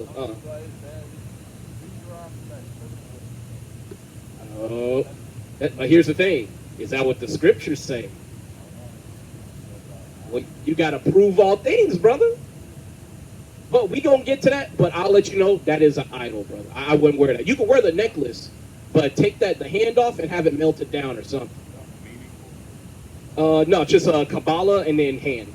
Yeah, just put Kabbalah then hand. It's surrounded by mysticism. I don't know enough about the Kabbalah, but this is what you're essentially. Yeah, this thing right here. You can go to images or something. Yeah, there it is. That's exactly what you got on your neck right now.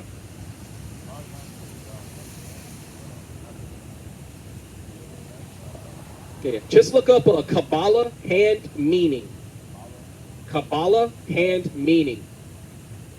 And this is to my camera. When you're young, your elders should be telling you constantly to look things up. I remember my mom, she used to give me a dictionary, be like, hey, you don't know what that means? Why you asking me? You got a dictionary.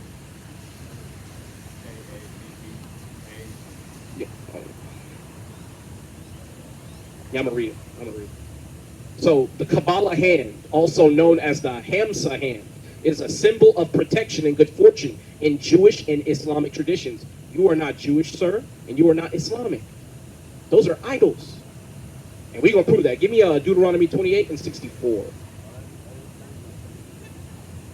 everything, you know, I was kind of lost in that thing, but during that time, I kind of emotionally, and I don't know, I felt a little welcome, and I just stopped going.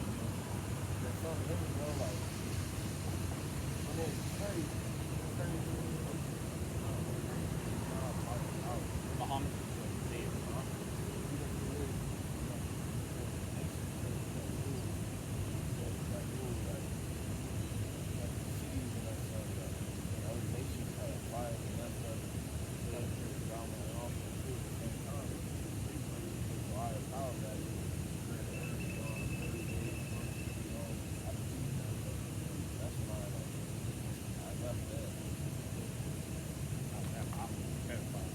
Yep.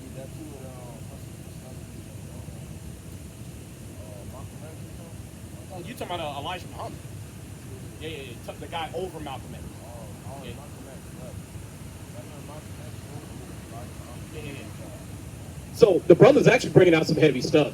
Malcolm X parted ways with the Nation of Islam for a multitude of reasons. Okay, okay, all praises, man. That you down here. I don't know why you down here in San Antonio, but hey.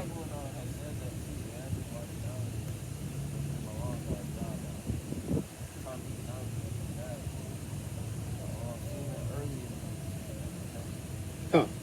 Okay, okay. I want to show you real quick because you actually said you didn't feel easy in the mosque. You know what I'm saying? This is Amos 2 and 7, or Salakia 2 and 11. And I raised up of your sons for prophets, and of your young men for Nazarites. Is it not even thus, O ye children of Israel, saith the Lord? So if we're the prophets of the Most High God, who is Muhammad? Who's an Ishmaelite? He's a petty pretender. Did you know we taught him because he couldn't read? He paid us to teach him. And then he tried to force us to hold him as a prophet. And we said no. And so he rose up an army, and he tried to force us to convert at the threat of death. And many of us said, fuck it, go ahead and kill us. Look up something called the Arab conquest of, damn, man. You need to come back, brother. The Arab conquest of the Maghreb. Can I get your, add me on YouTube? I'm going to put this video up, and you can just fast forward to the point where you're at, and you can stop it and look up all this stuff. But Maghreb is spelled M-A-G-R-E-B-H. It's like weird, Maghreb. Arab conquest of the Maghreb. Yes, I do, because we're going to show you that it's an idol.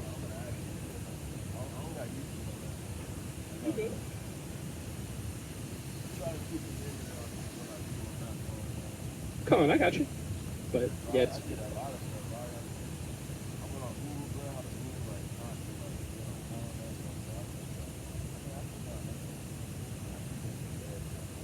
no, I got you. I got you. You trying to get control of your spirit. Yeah, yeah. And I know in you in your 20s, man, it's hard, bro.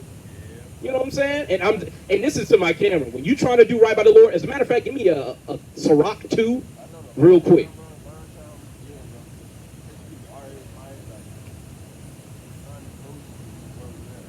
Con. Oh, right. Right. Yeah, right. If you hear somebody say con, that means right or yeah, right on.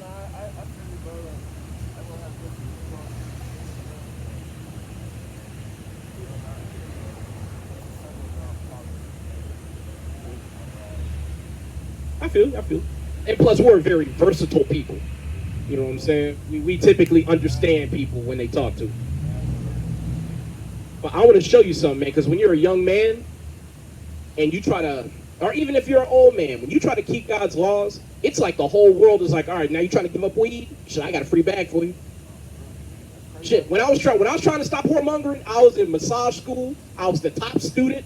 I had muscles like a Dragon Ball Z character, and there was a big booty Puerto Rican girl trying to get at me. Boy, nigga was struggling, boy. I was struggling hard, man. And she told me, after you graduate, we're going out to dinner. Here's the thing: you could have multiple wives according to the Bible, But the thing is, though, I wasn't coming at her honest because I have a wife. And I was trying to play like I was still in the world. And I was just now starting to learn about the truth of the Bible. And God was letting me know through the Spirit, if you do this, I'm going to spit you out. So choose. I didn't have sex with nobody in my whole class. I had a big booty Mexican trying to get over to my apartment. She said I was going to give it up. She told me that the week before we graduated. Yep. And I was like, well, you know, I can't cry over nothing that didn't happen. But, you know, my spirit, I was like, damn, I want that. But here's the thing. This is what you're dealing with. Check this out.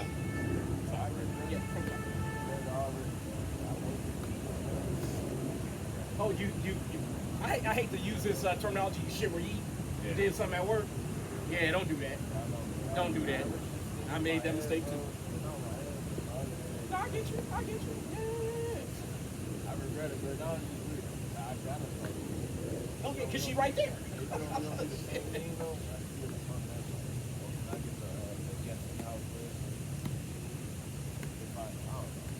You can't even be professional. She's like, so you ain't gonna talk to me? I told her what it is, but I told her what it is. Like, I want to play.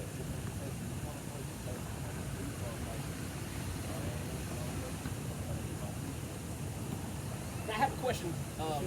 Actually, no, just read that. I ain't gonna say that yet. Yeah, Sirach chapter 2, verse 1.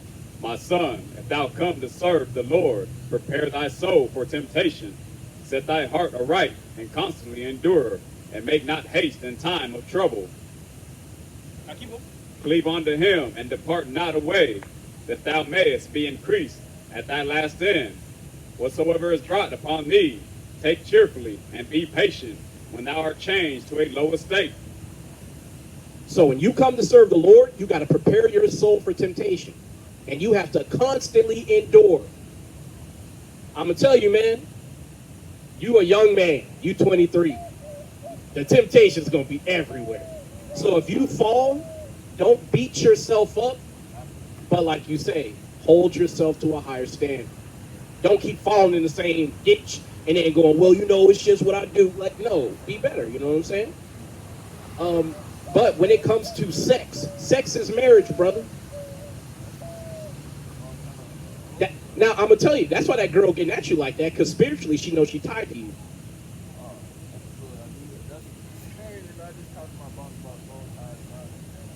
Yeah, they real. Yeah, they real.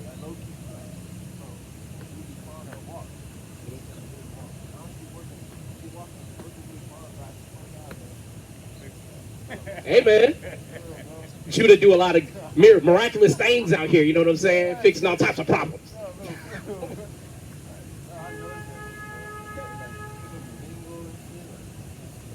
But as a matter of fact, give me Genesis 3.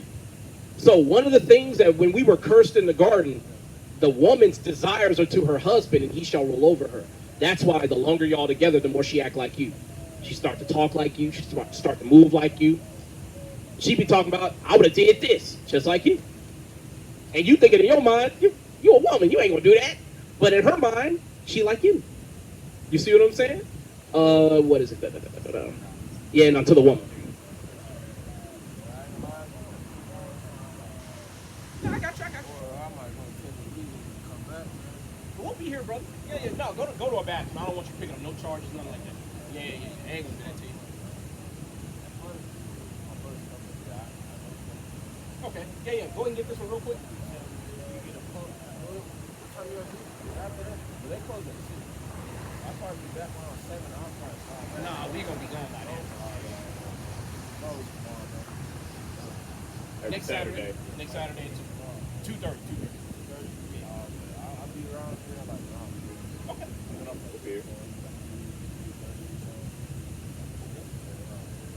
It's Genesis chapter 3, verse 16. Unto the woman he said, I will greatly multiply thy sorrow, and thy conception in sorrow thou shalt bring forth children, and thy desire shall be unto thy husband, and he shall rule over thee.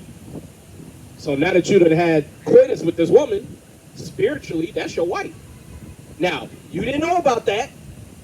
This is what I had to do. I had to contact every woman that was still reachable, that I knew had not got another man and got married. And I had to let them know, hey, look, I'm a Hebrew Israelite according to You know, the Bible, archaeology, prophecy, all that. You an Israelite as well? According to the Bible, sex is marriage. I'm extending the opportunity to you to be my wife. If you take it, cool. Well, because here's the thing. She might say no. Yeah. Yeah, I mean, here's the thing, though. No. So, yeah. So, and this is the thing, brother. You're not doing something that you're not supposed to do. Good behaviors, you're supposed to replicate them. And this is to my camera. This is something that black people, especially, we don't do more often, or we don't do often enough. When we're doing something that works, we don't reach back and go, "Hey, do what I did. It worked." What we do is we go, "Hey, man, you'll figure it out." That's why. I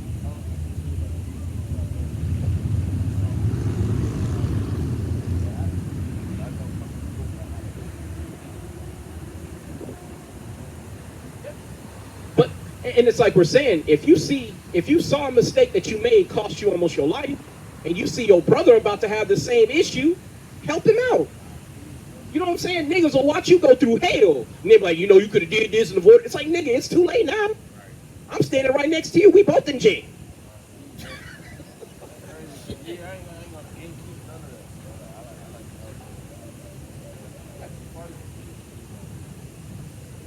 I want to give you like competition.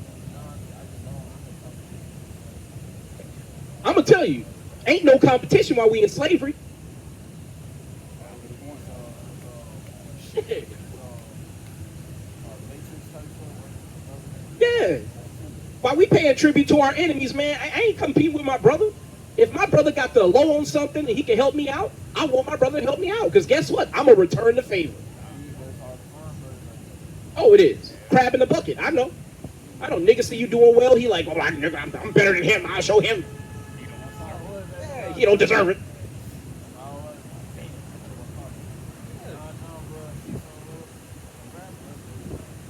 Hey, I'll give you another idea. Join together. Blacks, Hispanics, Native Indians, you are one family. How in the hell are we separate? All being rolled over by the white man. How?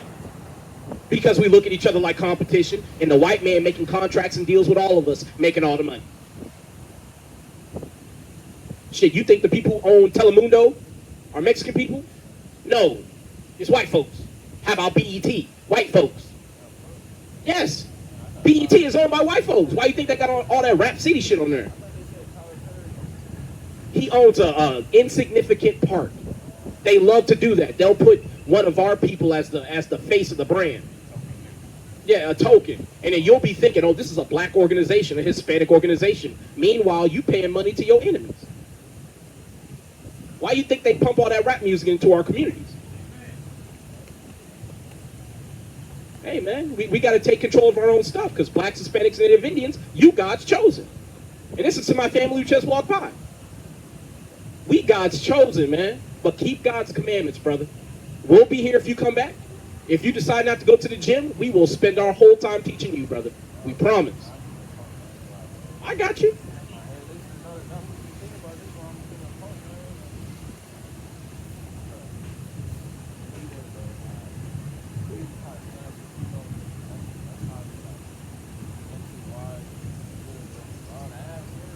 Yeah. I'm going to tell you, man, there's always a new crop of women coming into womanhood. Yeah. And I'm going to tell you, if you're trying to get in shape for a woman, eventually you're going to stop doing it. Yeah. Keep your body right because the Most High God prefers a clean temple.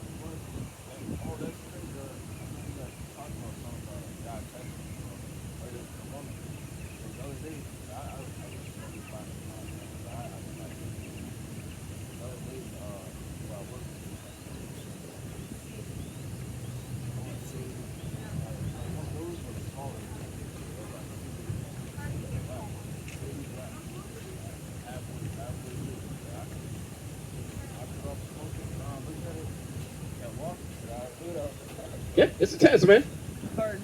Yep.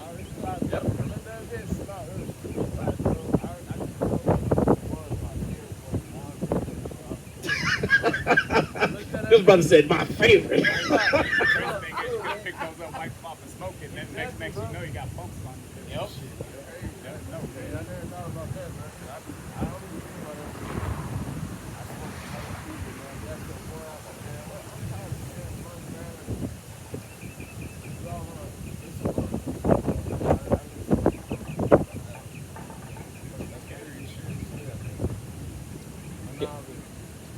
But that shit is crazy. That's like the biggest test, like one of the biggest tests, like, I just know I have it.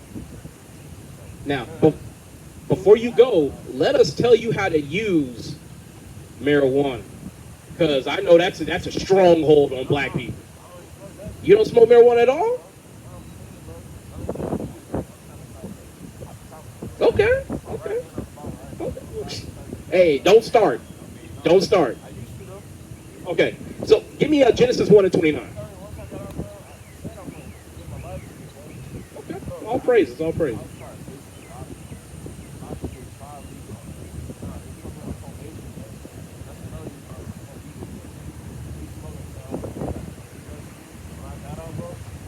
I used to say I need this shit.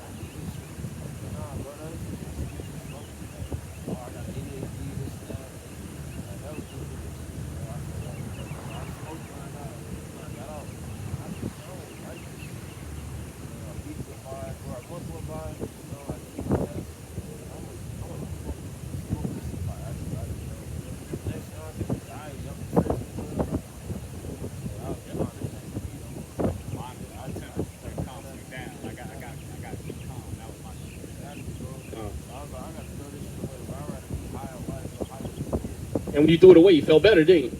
bro, what's Yeah. crazy, bro, what's crazy is I got a high spot. When I got out, I lost everything. So I was I put this social computer out there.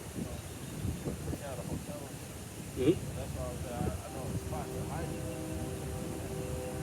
I was either going to hide it or throw it away. I want to go hide it. I was like, look at it. I'm thinking about smoking. I'm going to hide it.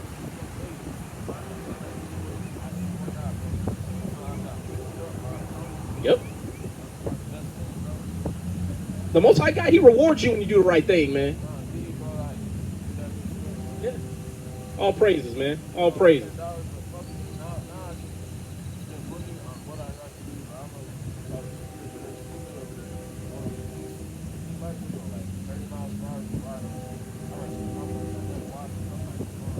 Con.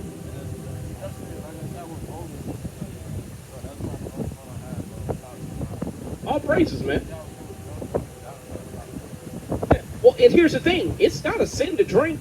You just can't get drunk. Yeah. I need a lot to get drunk my weight went up. Or I probably take 3-4 shots,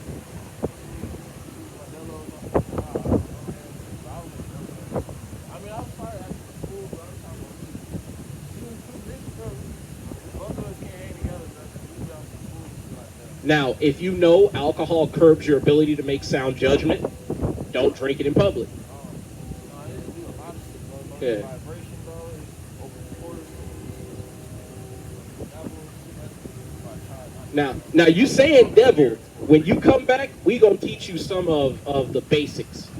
That all devil means is deceiver. Now, is there a spirit that like a liar? Yeah, a deceiver. Now, there is a spiritual demon named Satan. But Satan just means opponent or opposition or adversary.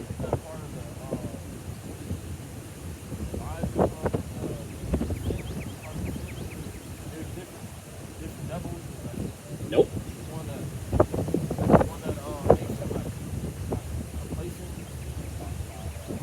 Yeah, you're talking about gluttony, slothfulness, envy. Now, those are different sins, but there isn't a specific demon for them. They're just because here's the thing: there are countless right-hand angels and countless left-hand angels. They all work and report to God, or they work for and report to God. When you read Job 1, you see Satan coming with other angels, and they're checking in with God. And God literally turns to Satan and he says, "Whence comest thou?" And Satan goes, "From going to and fro, up and down and in the earth." Basically, from doing what you told me to do. When you were in court, you had a defender, right? All right, cool. The prosecutor was bringing the case against you, right? But then you had a judge up the front, right? Don't the prosecutor work for the court? Don't your defender work for the court? They all work for the court. So, Why we have this system and stuff? How he said judging us on our actions, and God is the only one that judges on our actions. correct. Don't fear man. Don't fear no man. But here's the thing. We're supposed to be God's righteous judges. See, the reason why you feel that in your spirit is because you got people over you who ain't worthy to judge you. I'm going to say it the way it is. The white man shouldn't be judging anybody. All the rape, robbery, and murder he's done all over the earth. You ain't in the position to judge nobody. You know what I'm saying? That's why in your spirit, you're like, man, this system, it's illegitimate. But at the same time, though, when you break God's laws, who do you think he sent after you? He sent his whipping stick. And you remember I told you we were in slavery to the Egyptians, then the Babylonians, then the Persians and Medes. We still kept breaking God's law. So guess who he sent? He sent the worst of the worst, the white man. No, you got to go. Hey, man, we going to talk till you leave, brother. No, you good. No, you good, King. Be safe, man. Love you, brother. Yes, sir. Yes, sir. We'll be here. We'll be here. Lord willing. Oh, shit. You know, it's refreshing to see the young lions want this truth, man. It's refreshing, man.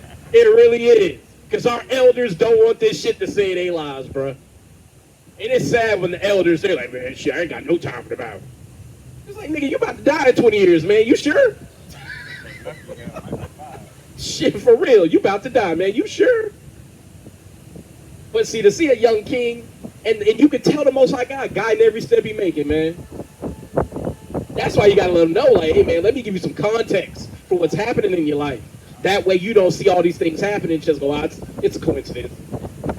Because that's what people will tell you. Oh, man, you know, man, if you're looking for that, man, that's a confirmation bias. Right. You're looking for it, so there it is, you know what I'm saying? Not understanding that the way of man is not in himself. As a matter of fact, can you get that for me in Proverbs? Shit, you are in Proverbs? Okay, 20 and I believe 24. I think. It might be 20 and 14. I always forget.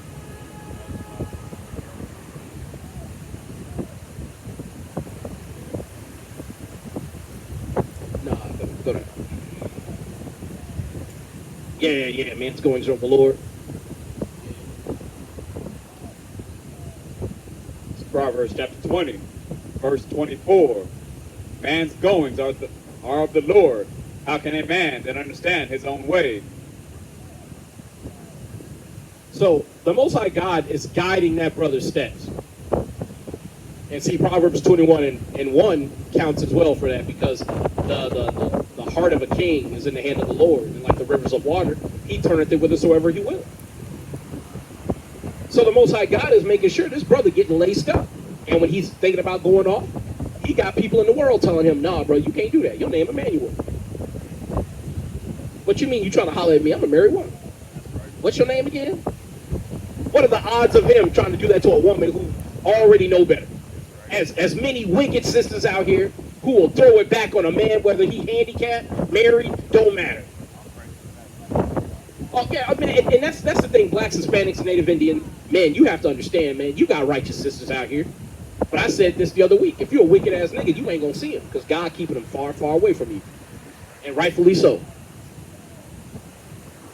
Likewise to you sisters out here talking about, I can't find Mr. Right, I can't find a man. That's because you wicked.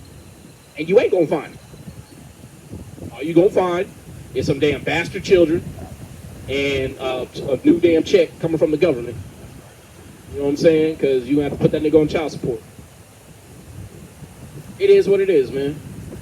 That's why telling our brothers and sisters what's going on in this world it is a lamp unto their feet. See, that's why when the heathen read stuff like that, they don't understand spiritually what that means. Can you give me a Psalms 119 as a matter of fact? Shit, we ain't gonna just reference that. We gonna grab that. You know what I'm saying? Because the laws of the Most High God, man, it will enable you to not make mistakes that might derail your life. Can you get verse 105 and 106?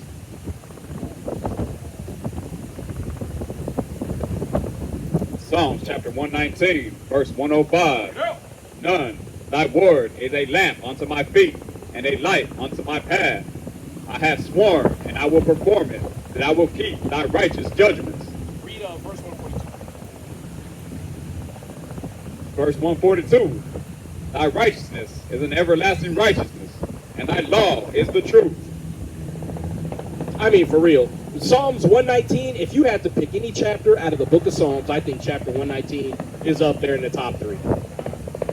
Not only is it the longest book of the Bible in terms of number of verses, but in terms of just all-out wisdom, my goodness, Psalms 119 is just incomparable to any other book in the Bible.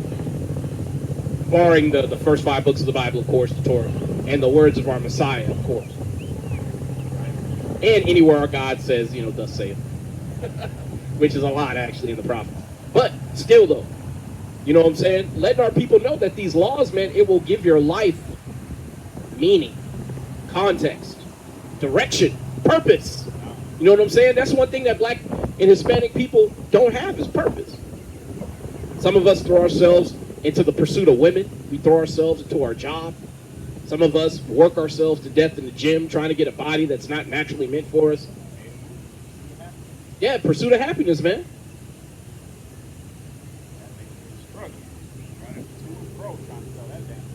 Yeah. But see, here's the thing. Had he have just read the Bible, he'd realize he was cursed. You're not supposed to have success here, Jake. Got time for the Bible, brother? Okay. You good. If you're Native Hispanic, brother, just know you're an Israelite. You a king right on the earth. Keep God's commandments. You know what I'm saying? As a matter of fact, I'll read this. This is Psalms 119 and 104. Through thy precepts I get understanding, therefore I hate every false way. We ain't even out of the same damn chapter. This is verse 129. Thy testimonies are wonderful, therefore doth my soul keep them. The entrance of thy words giveth light. It giveth understanding unto the simple. So if you dumb as hell, learn the Bible. That's right. You see what I'm saying? Same chapter. Wisdom all over the place. Be simple. Don't vote. Yeah, for real. And that's the thing about Jake that they don't understand. All you got to do is just read. The Bible is the most mass-produced, most widely available book in every translation, every language on the planet. Most widely available book in existence. And only Black, Hispanic, and Native Indian people can find a way not to read it. Only the Israelites. Only us. Bunch of rockhead, jughead niggas won't learn nothing despite paying in blood. Ridiculous. But either way, let's get back on our lesson, y'all. Shit. I ain't gonna lie, it was good talking to a young king who wanted the truth. Love it, man. But, yes, sir, let's get that. It's Proverbs chapter 24, verse 1. Be not thou envious against evil men, neither desire to be with them. For their heart studieth destruction, and their lips talk of mischief. See, here in America, it's really easy to be envious of the people who had us in slavery. It's easy to be envious of the white man. But see, the reality is they're about to go into slavery, and it's well-deserved. That's right. Well-deserved. And long overdue. I can't wait. Can't wait. You know what I'm saying? Yeah, it's going to be a good time, man. You know what I'm saying? We're going to be having fun, going to be singing, cookouts and shit. It's going to be a good time, man. And you white folks going to be working hard as hell. Harder than you've ever worked in your life. Ain't going to be no cell phone for you to check Facebook on. No air conditioning, no sunscreen. Y'all going to be in trouble. Now, I'm going to say it like y'all like hearing us say it in slavery. Y'all going to be in all types of troubles. That's how you going to be talking, white man. Because we ain't going to let you read either. We going to do you dirty like you did us. Don't get attached to your friends and family. We going to sell them too. Just like you did us. That's right. See, again, man, we got to remind these devils. The things you did ain't been forgotten. Just because niggas ain't reminding you everywhere you go, don't mean we forgot. And you know God ain't forgot a damn thing. And he ain't letting nothing slide. That's why when a white man says that God loves everybody, it's like, why does that include you? I mean, damn, like, I have to ask our people who want to advocate for the white man all the time. When you want to say God loves everybody, why do you include the most wicked people on the planet? For real, man. Damn white man standing next to you with child porn on his phone, and you talking about God love him too. Really? Really? You, yeah, you got these people going all around the earth, kidnapping, raping, and robbing and stealing, doing all types of abominable things, and then you gonna put it on God that he loved him too. That's why we have to correct our people according to the scriptures. That's why, verses like, Hebrews 12 and 16, where it says, lest there be any fornicator or profane person as Esau, who for one morsel sold his birthright. See, we have to let our people know, man, it don't get no worse than the so-called white man. That's why everywhere he go, his track record proves it. You want to see kidnapping and child molestation go up? See where the white man's population numbers are the highest. You want to see bestiality laws being passed? See where his population numbers are the highest. Here in America, it's a smorgasbord of bestiality laws. Some states you can have a goat, some states you can have a dog. Depends on the flavor you like, apparently. But when you're dealing with the Edomite, which is a pansexual, meaning all things are sexual to him, just give him time and opportunity. Hell, I think if you just put a boundary on things, he'll try to break the boundary. I think sometimes he do it just because it's abominable and he was told not to. But see, we have to let our people know, stop putting that wickedness on God, because God didn't sanction none of that. And that's half the reason why blacks, Hispanics, and Native Indians, you've fallen from being the most righteous people on the planet to being the most reviled people on the planet. That's because you want to emulate the most hated people on the planet, which makes no sense. We can't help you, Pooch. You're on your own. And for real, hey man, shit, that dog know what's going on. We cannot help you. I'm sorry. For real, he said, man, you don't know what this man do to me. I can't help you. And see, that's the crazy thing. When you know what death is in the Bible, the animal spirits go back down to the earth. They come back cleansed. See, that's why the Bible says if you have relations with an animal, both the person doing it and the animal have to be put to death. That's an act of mercy because that animal has been tainted beyond repair. So they have to be sent back to the spirit realm to be cleaned up and then sent back with a fresh start. See, I'm telling you, man, that's the fruits of the spirit right there, man. We're talking about something that goes unspoken, and even the animals are like, goddamn time somebody brought it up. About time. Tired. Worn out. See, man, y'all think that they just wore off the saints. See, blacks, Hispanics, Native Indians, this is something I always tell y'all. Y'all hard to kill, man. And you even harder to wear out. It took 500 years of slavery for you to finally turn on your own people and become niggas. But these animals don't have that constitution. They don't have that spiritual gift to resist corruption like you do. And the enemies of Israel have been doing their damnedest to corrupt these animals. Some nations are elevating them to godhood. Look at Elam, who worships cows and shit. Look at Ham, who be sticking his head in cow asses, drinking cow piss and cow blood. Putting these animals on pedestals that they don't belong on. And then you got people putting the animals down in the basement where they don't belong either. Because a dog might be lowly, but goddamn it, he's not your sex toy. See, you have to let this stuff marinate sometimes because you got to let people think about what you say. That's why I do those pauses. I know some people wonder, why does he stop every time he says something like that? I got to let you think about it. Because a lot of times that's the thing we don't let Jake do is think. And if I don't let you think long enough, what'll happen is you don't think at all. See, the white man knows it. That's why you get sensory overload everywhere you go. That's why you got all these damn street lights everywhere. Don't let you see the sun and the moon and the stars clearly. Sensory overload. And they even know the wavelength of light that goes into your eyes damages you. Prevents you from being able to concentrate. Makes you depressed. Fluorescent lighting in the office makes you prone to depression. Why do you think some of them people working in the office kill themselves? And then you got to stare at a computer screen on top of that? Blue light that prevents you from sleeping, throws off your circadian rhythm. See, and you would assume we'd have people lined up from here to Mississippi, man, talking about shit nobody ever want to bring up. We done covered everything, man. All the wickedness of the earth. The Hebrew Israelites, not just us two, but us as a body. We're addressing all the wickedness of this planet, and you know who comes up to us? Very few people. Very few. Because most people love it, so. Yeah, they scoffing because they love this place. Some of our people, and I didn't know it until I came to this truth. Some of these people really do love serving the white man. They love it. They go brag to you about being 15 minutes early to a job that everybody hates but him. Nigga running the HR, telling on his own people. I heard so-and-so talking about this in the lunchroom. I should have been minding my own damn business, but I was eavesdropping.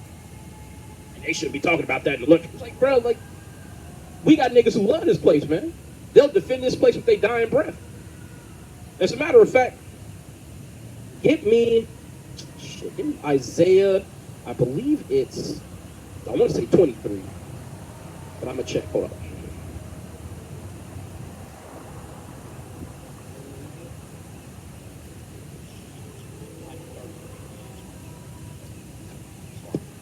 Yes, 31. Right? Because we have to let our people know, man, you loving this damn place ain't going to give you no brownie points with God. It ain't going to do you no good. As a matter of fact, let's see what the Most High God says about this through the prophets. It's Isaiah 31, verse 1. Woe to them that go down to Egypt for help, and stay on horses, and trust in chariots, because they are many, and horsemen, because they are very strong. But they look not unto the Holy One of Israel, neither seek the Lord. So destruction unto our people who go down to Egypt, to their oppressors, for help.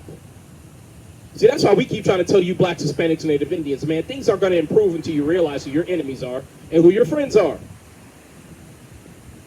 See, and the book of Sirach lets you know directly, separate yourself from thine enemies and take heed of thy friends. That's 6 and 13, I believe. We always get that. Can you get it again? See, we trying to let our people know, man, you ain't supposed to be trying to join onto the same people who've been putting you in slavery over and over and over again for the past 500 years. Hell, and I said putting you in slavery over and over. You never got out. When you get off the plantation, they put you in prison. When you get out of prison, they put you on dope. And then they use that as the excuse to put you back in prison. Then when you finally start getting out of jail, they start passing legislation to legalize underage employment again.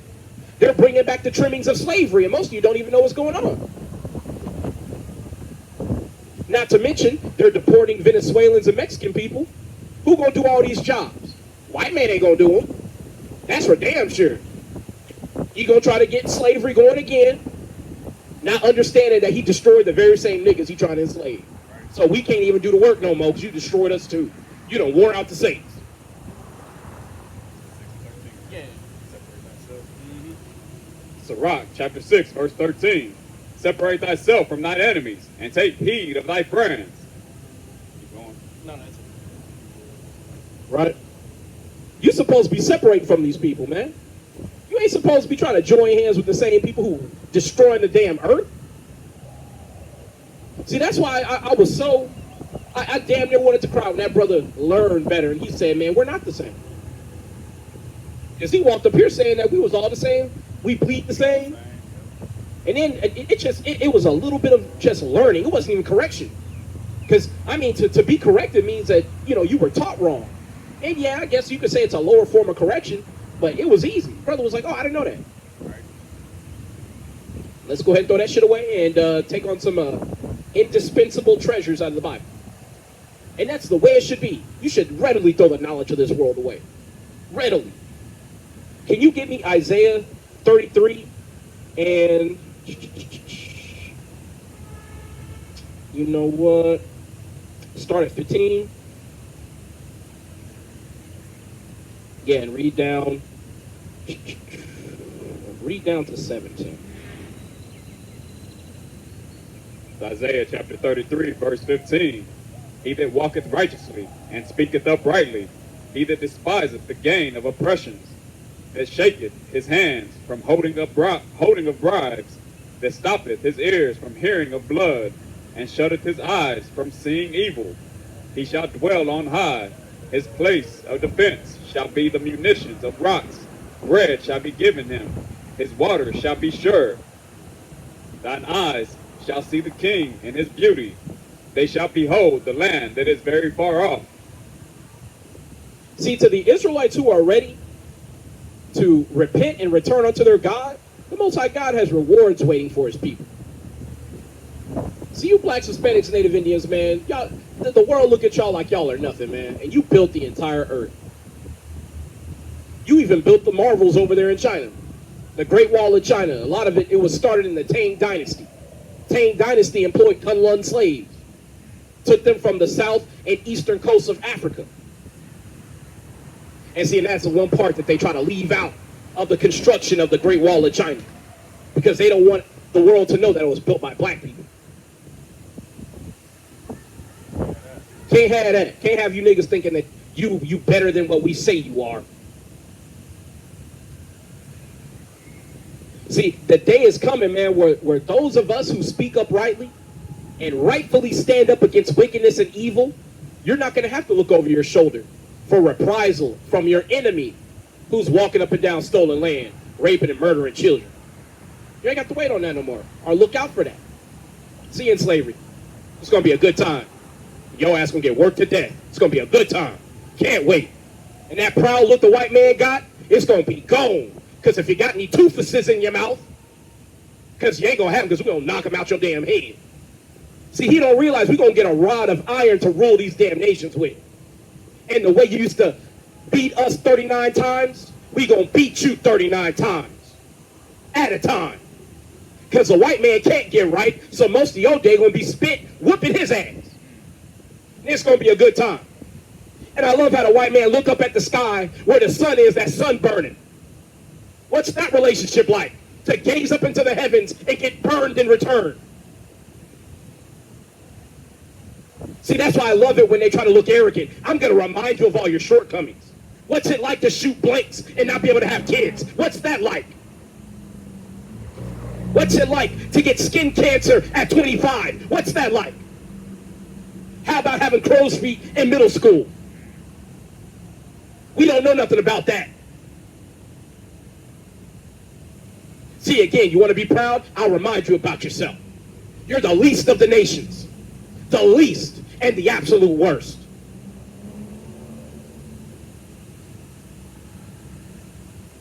But let's stay on this list. See, again, man. See, when these folks like to walk by and treat you like a stranger in your house, you got to remind them, hey, man, you don't belong here. Because if you belonged here, you would be able to walk outside without putting on sunscreen. You'd be able to eat fruits and vegetables without having all the gastric distress that you go through. And I know you do, because I used to live with Edomites. And if they had to eat a salad, that's when they had the most gastric problems. See, that's that curse of Cain that the Most High God slapped on your ancestor. The earth not giving her strength to you. That's why you got to have slaves everywhere you go, because you can't grow your own food. That's why you prefer to live on a damn rock-like surface like a parking lot. Because you're trying to get back to your home place, back to the cave.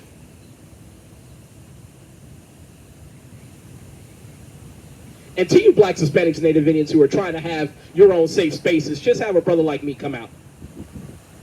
If I talk for 10 minutes, these crackers, they scatter like roaches, man. Because they don't like being reminded of who they are. For real, they try to call the cops, not understanding you got the freedom of speech. And then they walk their stupid asses away. They don't even make the complaint. You gotta love it. How you doing, Miss Ann? You enjoying the land y'all raped and robbed and steal? Yeah, you going into slavery. Yeah, I smile at you too. See, the white woman, she don't understand. She just as wicked as the white man, thinking that she's any different. See, I was talking about that Casual Killing Act earlier. They passed that to protect the white woman as she was killing our babies in the crib. See, again, you got to know enough history to remind these lice-infested devils about who they are. So you niggas think you could ball up your fist or grab a gun or a plane or a bomb Not understanding the way to get the white man off your neck is to tell the truth. Just tell the truth. And he can't take it. Because when he looks in the mirror, he sees a God. But when we look at him, we see a joke. A bad joke. The same joke that has to put on sunscreen just to live on a planet bathed in sunlight. What a joke. What a joke. To invade a land, murder millions of people, and then not even be able to sit outside unassisted. What a joke. Like I told you, you let me talk for 10 minutes, I'll get them about the area. Through the strength and power of the Most High God in the Scriptures, I'll get them out the area.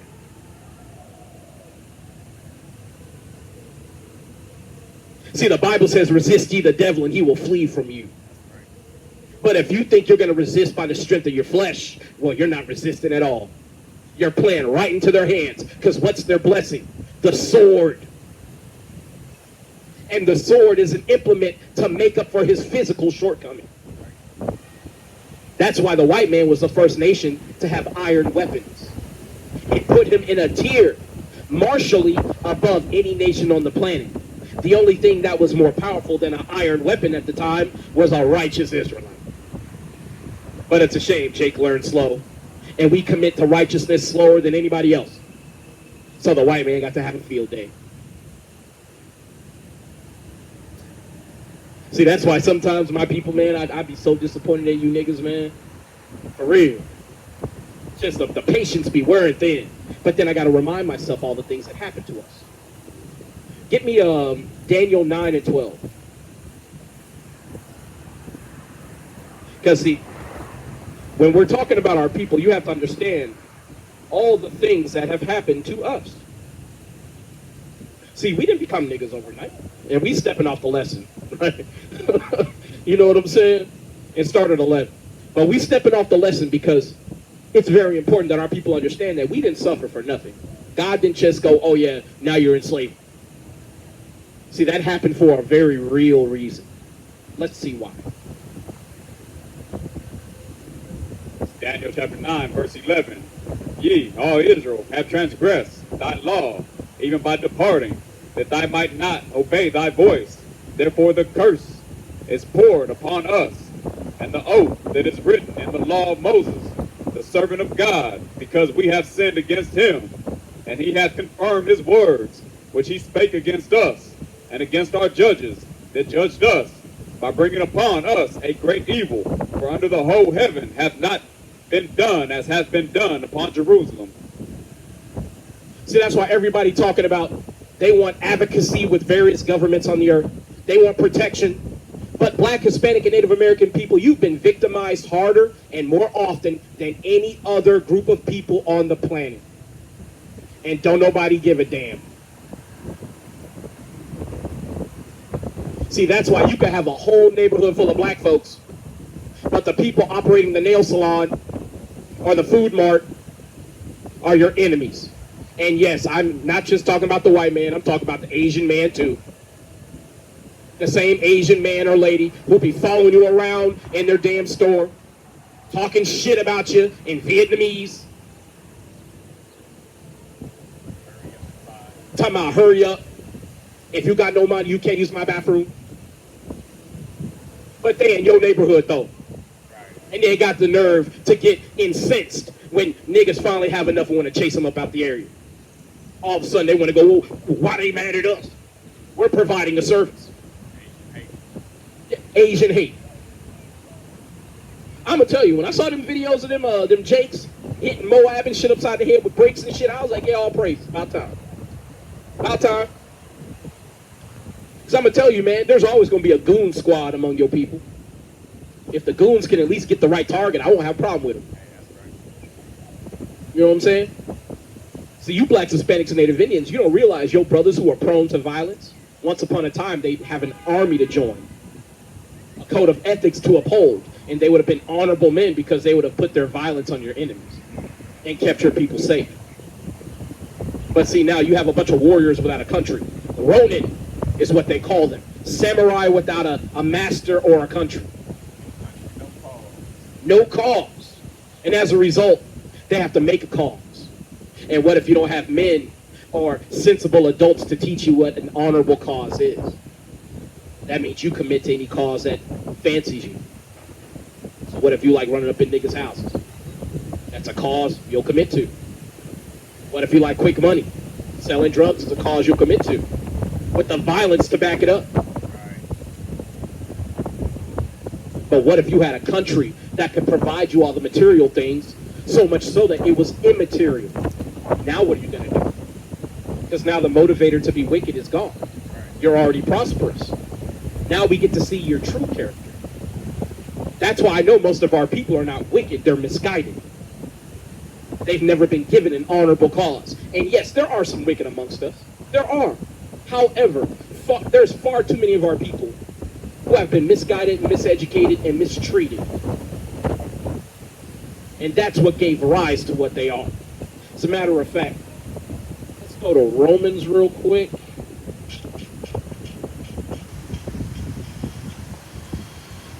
Oh man, I'm looking for something.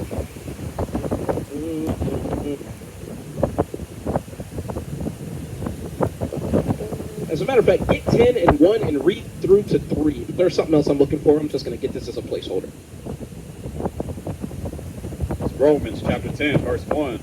Brethren, my heart's desire and prayer to God for Israel is that they might be saved. For I bear them record that they have a zeal of God, but not according to knowledge. For they being ignorant of God's righteousness, and going about to establish their own righteousness, have not submitted themselves unto the righteousness of God. Right?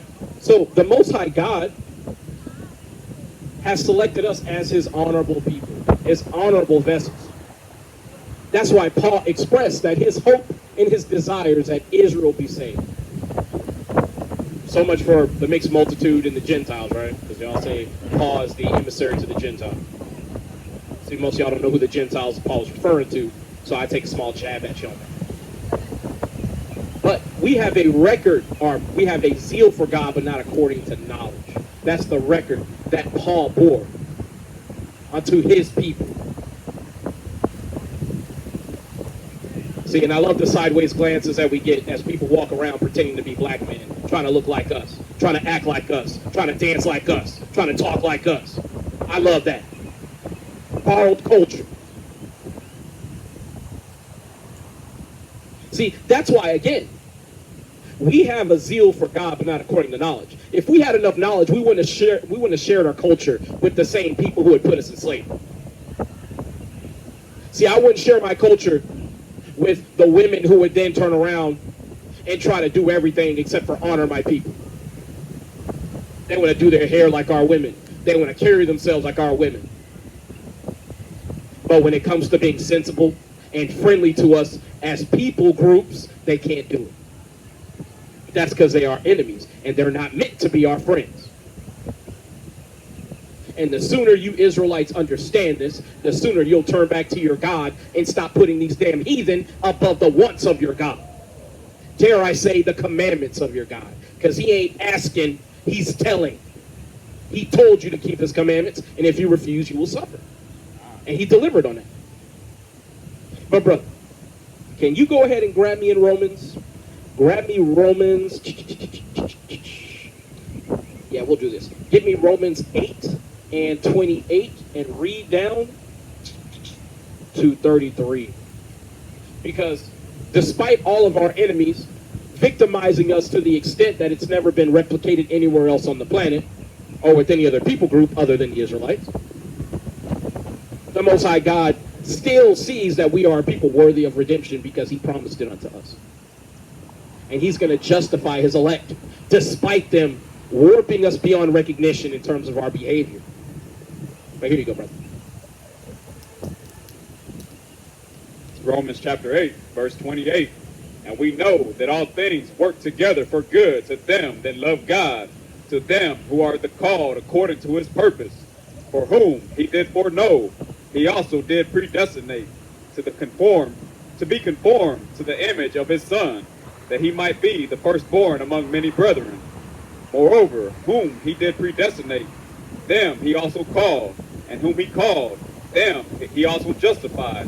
And whom he justified, them he also glorified. So the Most High God has called the Israelites to be his chosen people. And the Most High God was aware that we would be put into a low state and that we would be worn out by our enemies. But he's also aware that there's going to come a day where he's going to gather his children and justify them. Yo, this win crazy today, man. Yeah, this is the most consistent I've seen the win in a long time. But, so we see that the Most High God aims to redeem his people. That's why these heathen looking sideways at us like we're the ones who are in the wrong. We're the ones who are crazy. Meanwhile, they're walking in a stolen house that the white man gave them access to. See, that's why I always let these heathen know, man, there's going to come a day where the white man going to be hard at work breaking big rocks into little rocks. The East Indian man going to be hard at work making Slurpees. It's going to be a good time. But keep going, brother. Verse 31. What shall we then say to these things? If God be for us, who can be against us? He that spared not his own son, but delivered him up for us all, how shall he not with him also freely give us all things? Who shall lay anything to the charge of God's elect? It is God that justifieth. See, and that's what we have to start reminding these heathen of. You're not in the position to reprove us. Blacks, Hispanics, Native Indians, it is your God who has laid the charges against you through you violating his laws, hence why he put these heathen over you. As for the heathen trying to extend any type of authority of justice over you, it's a fool's errand because they're not in the position morally to do so. Because when you want to talk about people who are morally bankrupt by nature, look at the heathen. Because they don't have that zeal for God according to, or zeal for God naturally, albeit not according to knowledge. They don't have that. See, that's why you see all types of weird behaviors, like the East Indian man wiping his ass with his hand in a glass of water. Disgusting. Yeah, disturbing behavior. Bestial behavior, if you ask me.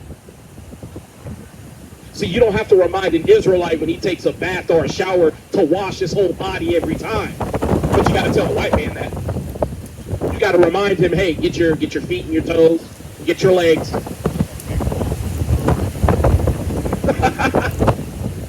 He down there scheming, huh? Brother, you got time for the Bible today? All praises, man.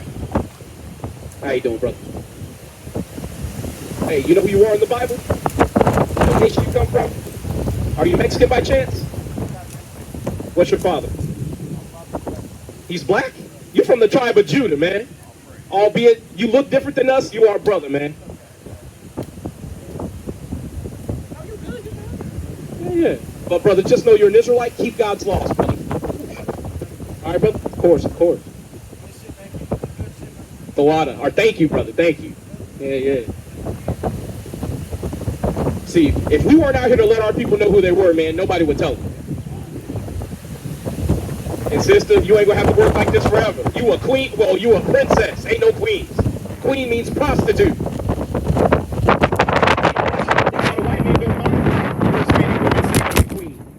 a matter of fact, yeah, if you can get that. As a matter of fact, he love it when you call yourself a queen. He love it. Because he's like, yo, you calling yourself a prostitute. Ain't nothing better than that. You deprecating yourself. Y'all got time for the Bible today? A couple minutes. Thou says.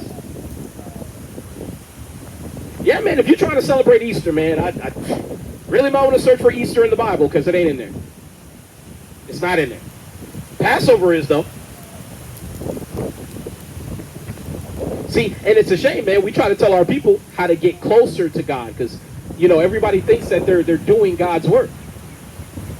But when you ask them, what did God say? They go, well, I didn't know it was important. Madness, man. Absolute madness. Damn, man, this wind is at least 40 miles an hour, bro. And maybe about 30, 35. Yeah, do the camera over. Hey, let me make sure it's still running. Hold on. Yeah, I couldn't see it. Yeah. Dark ass screen. Yeah, it's still going. Can I see this? Slovakia, y'all. Is it still going? Yeah, it is. It's upside down, though. Now you good? Because you can't see it. I got it. My bad. No, you good. You good, King. All right, y'all. But we're going to get back on it. Brother, can you grab me Isaiah 33 and 1? Because we're going to get into the next leg of this lesson. Actually, you know what? Get me... Yeah, get me this. Get me Isaiah 14 and 4 through 12. All right? Because what we're seeing now is we're seeing Babylon begin to descend into absolute chaos. We're seeing this place begin to lose all of its footing. Economically, this place is being broken down. When it comes to societally, right, socially, it's being broken down. Because I know a lot of folks think it's the Hebrew Israelites who are bringing up all this racism and stirring up all this strife. But the reality is, blacks, Hispanics, Native Indians, you're finally tired of being abused. You're finally tired. And as a result, you're trying to go to your enemies to demand some type of reform, not understanding. He's like, yo, it's all I got. He ain't trying to get things over if he did that. For real. That's like going to churches going, hey, I want a steak. They're like, yo, we don't serve that here. The white man's like, all I got is slavery and oppression. Right. I can serve it to you in different flavors. Instead of frying it, I can bake it. That's all I got. But you're seeing this place finally start to fall. And it's all biblical. Go ahead and get it, brother. So Isaiah 14, verse 4, that thou shalt take up this proverb against the king of Babylon and say, how hath the oppressor ceased, the golden city ceased? The Lord hath broken the staff of the wicked and the scepter of the rulers. He who smote the people in wrath with a continual stroke. He that ruled the nations in anger is persecuted, and none hindereth. The whole earth is at rest and is quiet. They break forth into singing. Yea. You got time for the Bible, brother? A couple minutes? I hope you have a better day, brother. Take care, all right? But we see the whole earth is seeing that America is falling, and most of them are saying, good. About time. See, now persecution is starting to take place here in America, and no one is hindering the process.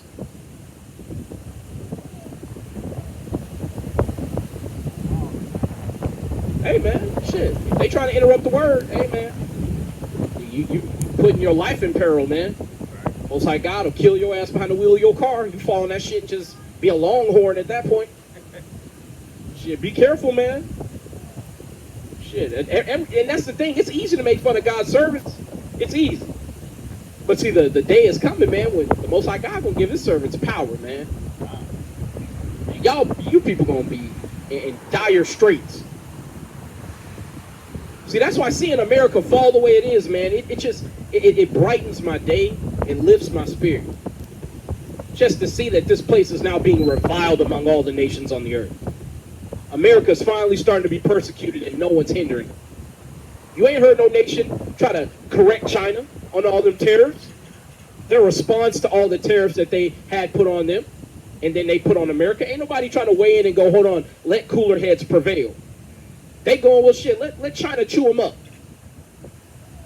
Let China remind them that they do most of the manufacturing, not just for America, but for the damn world. Yeah, get them. It's like seeing a wicked-ass nigga have a dog sicked on him. You know, you might pull the dog off, but you're going to wait a little bit. You know what I'm saying? Like, yeah, let Fido get a few good bites in there. You know what I'm saying? Yeah, you know. You have a concave butt cheek. You know what I'm saying? Take that pound of flesh. The rest of the world, they like, yo, America needs to bleed a little bit. Maybe they'll act right, not understanding. The white man doubles down when you try to correct it. That's why he's a profane fornicator. He won't be corrected and he won't be taught. But keep going, brother. Verse 8. Ye, the fir trees, rejoice at thee, and the cedars of Lebanon, saying, since thou art laid down, no feller has come up against us. Hell from beneath is moved for thee to meet thee at thy coming. It stirreth up the dead for thee, even all the chief ones of the earth. It hath raised up from their thrones all the kings of the nations. See, now the rest of the world is starting to prepare an environment for America to be laid to rest and for them to continue on without America. That Chinese man who basically responded to an interviewer talking about America being their number one consumer was going to damage their economy. He said, bring it on. That's cool. I don't care. We, the Chinese people, have existed for 5,000 years. We'll exist for another 5,000. Now, they speak presumptuously because, yeah, you're going to exist, but not in the capacity you think. You're going to be making General Tso's extra medium in the kingdom because that's how I like it. With green onion and, you know, shit, a little bit of love. You know what I'm saying? Shit. For real. Hey, man. I tell man, me and my wife, we talk about that shit extensively, boy. Shit, my rod of iron, I'm gonna have to get a new one every week. Shit gonna be all bent and shit. They like, damn, how hell you going through one a week, ain't you? Like, I sure am. Hey, man. Ask Jintal. He keep cooking my shit wrong. How many times I gotta tell this nigga, man, I like my shit extra medium. I don't know what that means. Extra medium, what that means? For real, man. But see, we have to let these people know, man. And when I say these people, I mean our people. We have to let them know, hey, man, don't hinder the persecution of your enemy. That's the one thing blacks, Hispanics, Native Indians don't know how to do is stop digging when they're already in a hole. We don't know how to stop. We see our enemies finally starting to fall. We try to rush under America and hold her up. It's like, man, let this bitch fall, man. You got the black man talking about, man, what you gonna do if all the jobs go away? The same thing I do all the time, hustle, man. If you're a real nigga in America, you know what that's like to get fired from a job, get laid off. It happens at least every 2 to 3 years, unless you tied in with them people, and you got that college degree after becoming a damn Q-dog, letting them go up in your rectum, dressing like a woman for them rites and rituals. Like, let's be real about it. Unless you got some type of agreement with them people, you getting fired every 3 or 4 years. That's blacks, Hispanics, and Native Indians.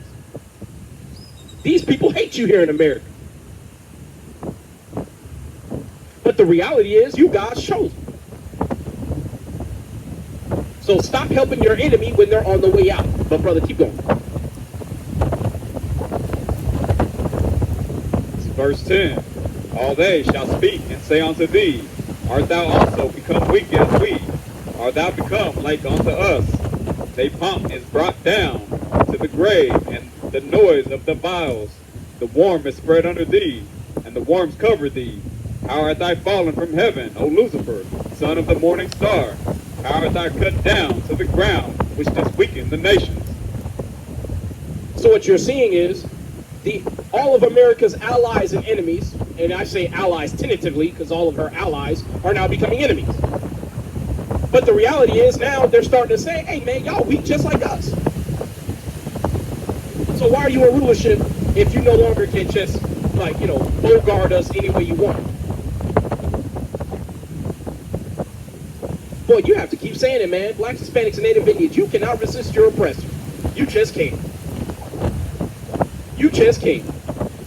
Especially to the black woman, boy. And she'll produce them damn bastard children with the white man and then say, you black. No, you're a white man. Or a white girl. Producing culturally confused children.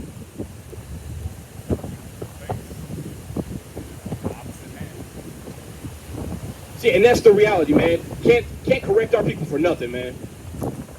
Then they go build a house in another nation's neighborhood, trying to seek approval and acceptance from people who ain't never loved them.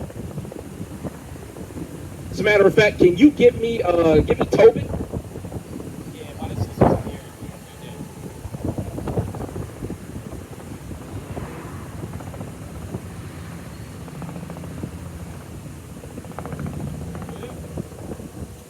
Tobit 4 and 12.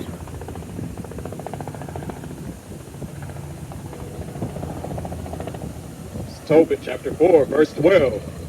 Beware all of whoredom, my son, and chiefly take a wife of the seed of thy fathers, and take not a strange woman to wife, which is not of thy father's tribe. See, the Bible lets the blacks, Hispanics, and Native Indians know to get a spouse of your own people. See, again, our people just don't understand. No amount of miscegenation is going to bridge the gap of bloodshed that has driven us apart. See, and the sad part is that it's the children who grow up and then have to get the harsh news that they're no different than their slave master daddy. I actually feel for those kids because it's our people lying to them, telling them that they're us when they're not. Because you are what your father is. Don't matter what you look like. I don't give a damn if you look like Wesley Snipes. If your daddy's a so-called white man, you are what your father is. Right. Now, I apologize to the camera. We can't move you around. But we have a wayward sister who has sired children with the oppressor. Yet another one. See, and the thing is, it wouldn't happen so often if our elders were setting our people straight every time they saw it. See, there used to be a day back in probably about the 80s on back. If you lived in the deep south, your elders would go, why are you with them people? They would pull you to the side and go, hey, you know who he is? And not only would they say, hey, you know who he is, they would punctuate it by saying, and you know who you are and where you're at? I come from Memphis. It's easy to get on the wrong side of the tracks and find yourself surrounded by people who aren't so friendly, who are not of your people. How you doing, brother? Got time for the Bible today? A couple minutes? Un español. Tu eres Israelita. Yeah, I tried, man. See, you laugh, but it's true, though. You're an Israelite, man. And you speak English, you try not to get out of it, man. See, you laughing, I knew it. I've been reading my Spanish 1 book. Y'all fucked up now. But we trying to let our sisters know, man, that happiness that you're pursuing, trying to get it from a white man, you'll never get it because he can't give it to you. He can't give you the understanding of all the things you go through, all the setbacks and hardships that you suffer, because his people are the ones who did it to you. How can he comfort you when he's the son of the slave master? See, and I say this to the white man all the time, man. If you actually loved us, you would tell us to stay away from you. You would make every effort to tell the truth. This is who I am. This is who my people are. You should stay away from me because I'm connected to them more so than you. That's why when a white man says he loves you, that's when you got to be on guard. That's when you should worry the most. For real. You don't know who I am? That's what the white man is essentially saying. You don't know who I am? And when you are ignorant, he goes, good. Now I can tell you whatever I want you to know. See, our people, they don't understand, man. These people are finally being brought low, man, and our people just cannot let them go. White man can't even have children with his own woman. Black woman swooping in trying to have children for him. She running to the damn sperm clinic, having mixed race baby. Not understanding ain't no such thing as a mixed race baby. But what did we read in Job a couple of weeks back? The Most High God hath deprived our sisters of wisdom, because they don't have the honorable heads over them, the men, to teach them better, to show them better, to hold them in straightly, and not let them gad abroad. But see, that's the reality of the Black and Hispanic and Native American household right now. The woman is out here running wild like Hulkamania, doing whatever she wants to do. And then when it blows up in her face, she goes, well, how come y'all didn't tell me?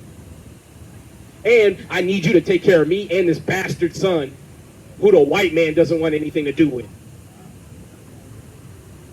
And then this terror gets to grow up amongst us as a covert satellite that goes from us to the oppressor, from us to the oppressor.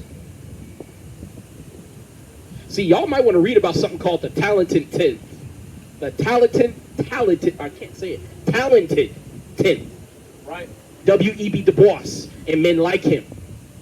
And see, for those of y'all who don't know, W.E.B. Du Bois, his father was a white man.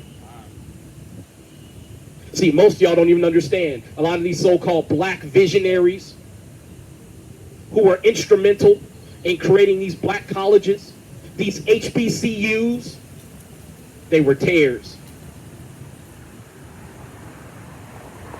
See, your oppressor, he's used every angle to subjugate you, every single one.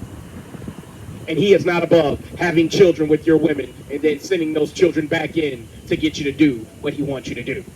He's not above that. The same way he would stuff his damn furniture with your hair or make leather skin boots with your damn hide is the same way he'll use your woman's womb to create a spy to put in your damn community. And our people are just too damn stubborn and stupid to realize what's going on. And to you men who are siring children with heathen, it is not expedient, because unless you're going to have that kid all to yourself teaching them, rearing them up in the rightful ways of the scriptures, chances are their mom or their mother is going to inculcate them with the knowledge in adolescence. Right. So they're going to think and act just like an oppressor. Why you think you got so many black folks walking around now who want to make peace with everybody? Because they got a mother who's probably white or Asian. You see it. Oh, and ablation is put on such a high pedestal, it's fucking ridiculous. It is absolutely ridiculous. And they'll tell you, hey, y'all need to come together. You're better together. Meanwhile, you never profit from being together. You never benefit from being together. But they do. You get the worst end of the stick every time.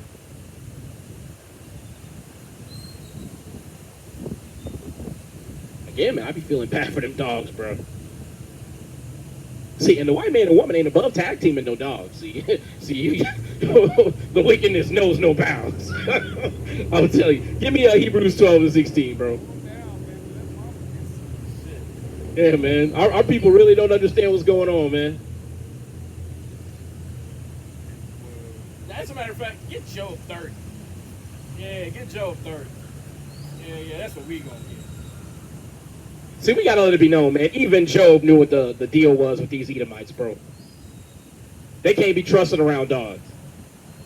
Because they do the most despicable things with the dog. Start at... Yeah, go to 7. Yeah.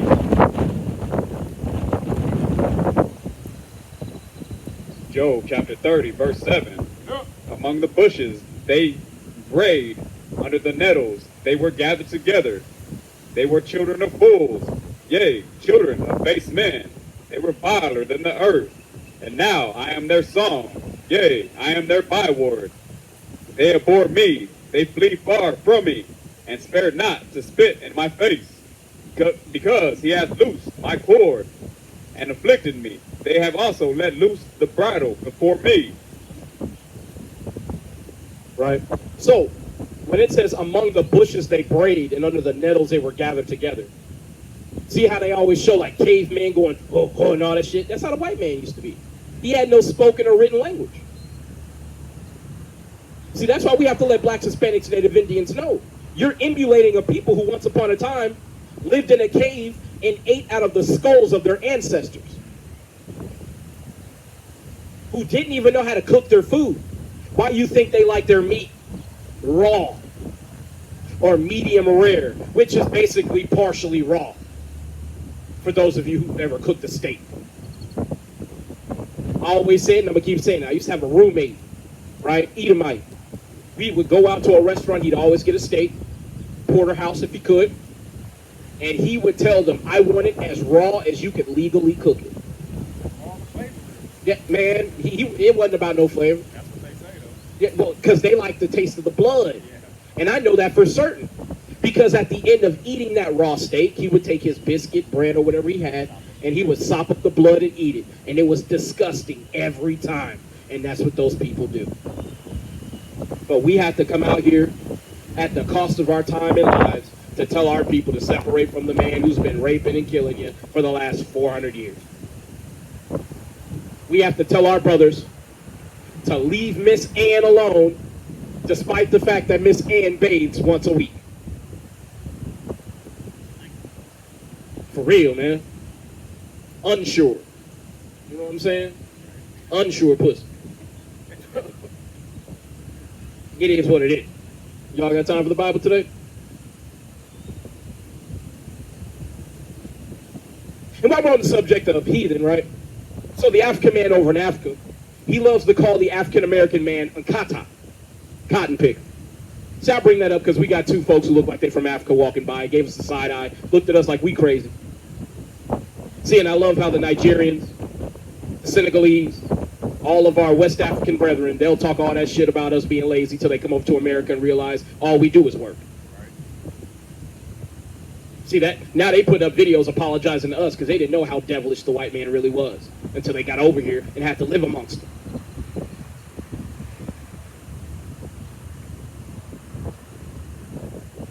See, again, man, you blacks, Hispanics, and Native Indians, man, you in the belly of the beast. You are at the center of affliction. Right? And actually, I'm going to read Job 31 real quick. This is Job 31. But now, they that are younger than I have me in derision, whose fathers out of disdain to have set with the dogs of my flock. Job is talking about the Edomites here. He said he wouldn't even have liked to have them people with his dogs because he knew what time it was. Now give me Hebrews 12 and 16. See, the reality is you blacks, Hispanics, and Native Indians, man, y'all gonna learn. Trying to emulate the ways of your oppressor has done nothing but destroyed you. Once upon a time, the Mexican man would have fought, bled, and died to make sure slavery never happened in his borders. Now the white man steals your children, and y'all just go right back to work. So the black man, they keep stealing your kids, and you go right to the pen. You know what I'm saying? Because for the most part, shit, you out here trying to get quick money, not understanding. Hardship is the name of the game. Endurance is what we're supposed to be learning. Long suffering, patience, integrity. See, that's why we try to let the blacks, Hispanics, and Native Indians know that you are God's chosen. You are special. You are the Israelites. That's right. And ain't nobody like you, no matter how much they try to be like you. Y'all Filipino by chance? Korean? What are y'all? Filipino? Did you know they had a lot of Mexicans get taken to the Philippines via something called the Road of Silver? Why you think y'all food is almost the same as Mexican food? Yeah, by the Spanish. And they brought Mexicans over there. They call y'all Chinos in Mexico. Yeah, that's you. See, I might be talking to y'all as Israelites. See? People think, oh, we just hate Asians. No, we don't, because we're over there as slaves too. That's right.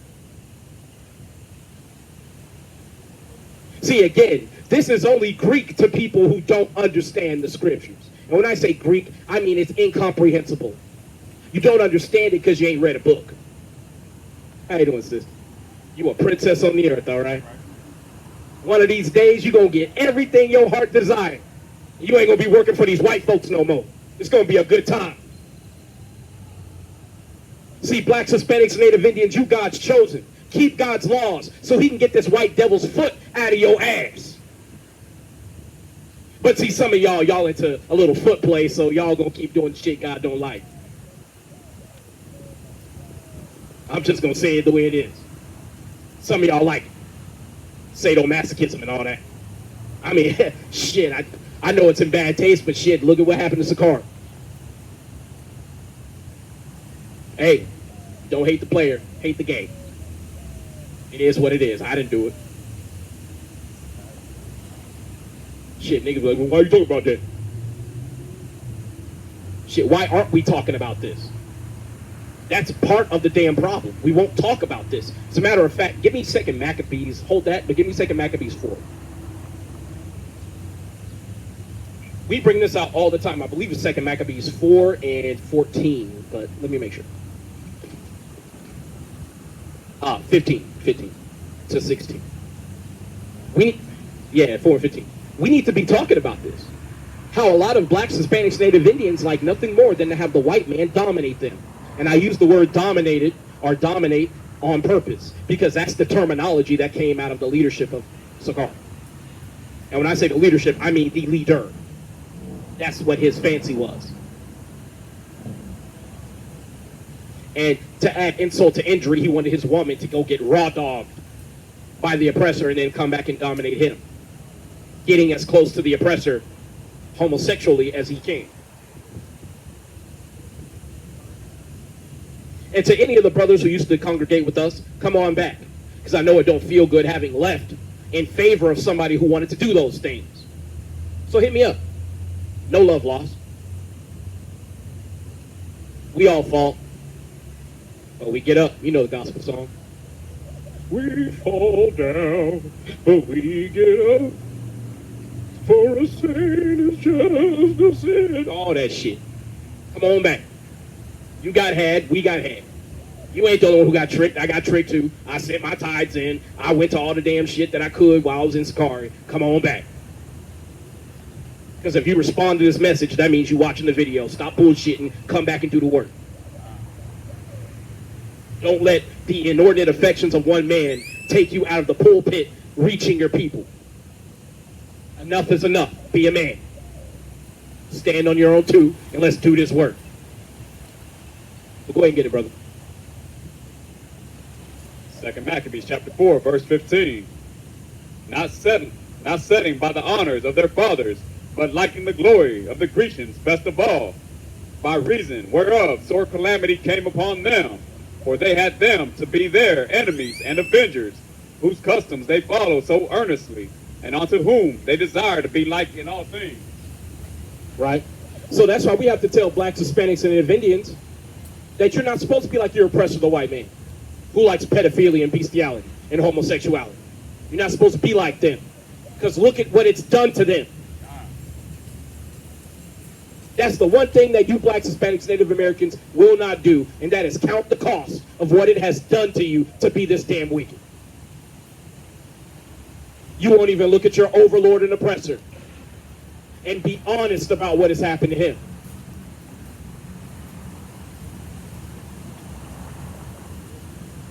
See, we are seeking to be like our oppressors in all things. And as a result, it is literally destroying our minds. We can't even have a woman and a man get together anymore. You know why? Because our woman is saying, well, I want to be a stay-at-home wife. When that was never your lot in American history. Because you went from the plantation straight to the master's house, being a nurse or a wet nurse raising his kids, or a nanny or a maid or a cook. You've never had it easy like the so-called white woman has, who got to sit at home doing nothing, and the white man got to just check in every so often, checking on his slaves. How you doing? You got time for the Bible, brother? Be blessed, brother. Have a good day. See, I know we speaking some harsh words up here. And I know it makes some of you blacks, Hispanics, and Native Indians very nervous to hear your brother speaking so boldly about the oppressor. But I said it earlier, and I'll say it again. You damn elders should have did this a long time ago.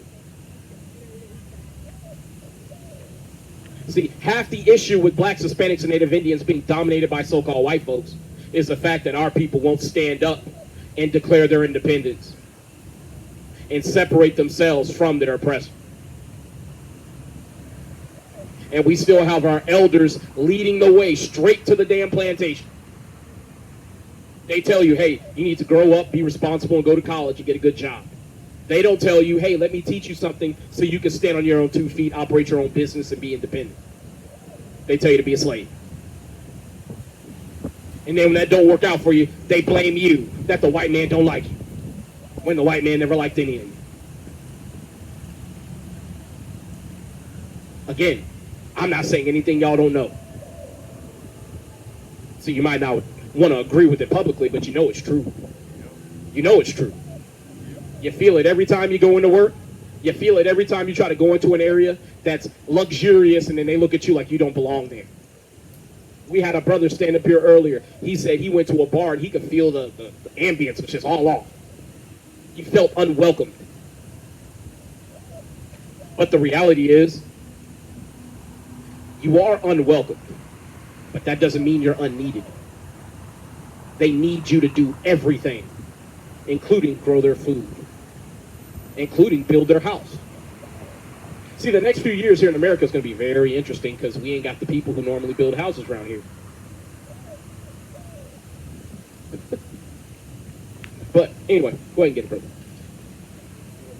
Oh, no, you got it? Okay. I thought you had some. You had envy brought up. I was like, Oh, yeah. Go ahead and get it.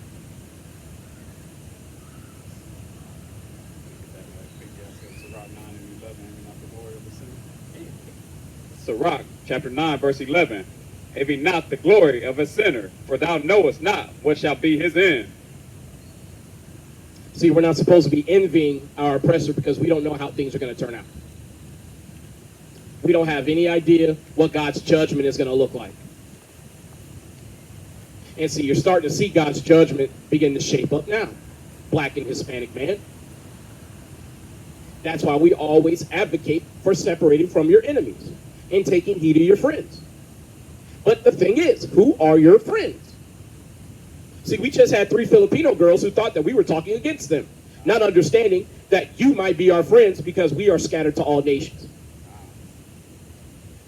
See, there's a reason why I preach like this. Because if you're not willing to take a simple bout of harsh correction, how are you going to serve God? And that's a real question. If you can't take a bout of harsh correction and excoriation, how in the hell are you going to serve God? How? When serving God is like walking into a furnace. It's all affliction and correction because he's got to put you in the right shape to be in his audience, to be around his throne.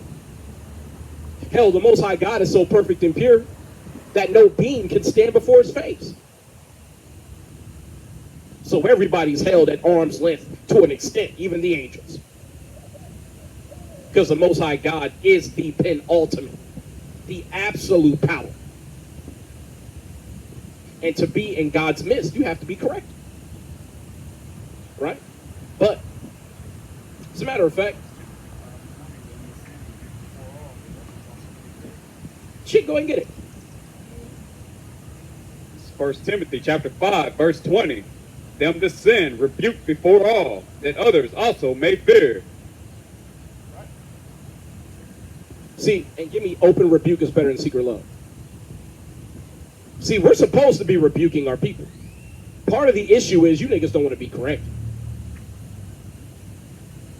You know what I'm saying? See, all these scourges are sent for amendment. But what if you won't be amended? Then that means the Most High God got to do something more drastic to you.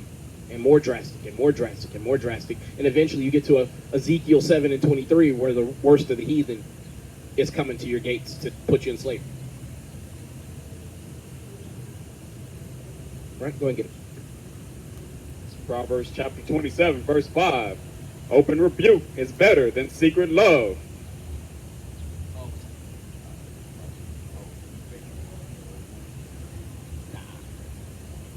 Right? So open rebuke is better than secret love.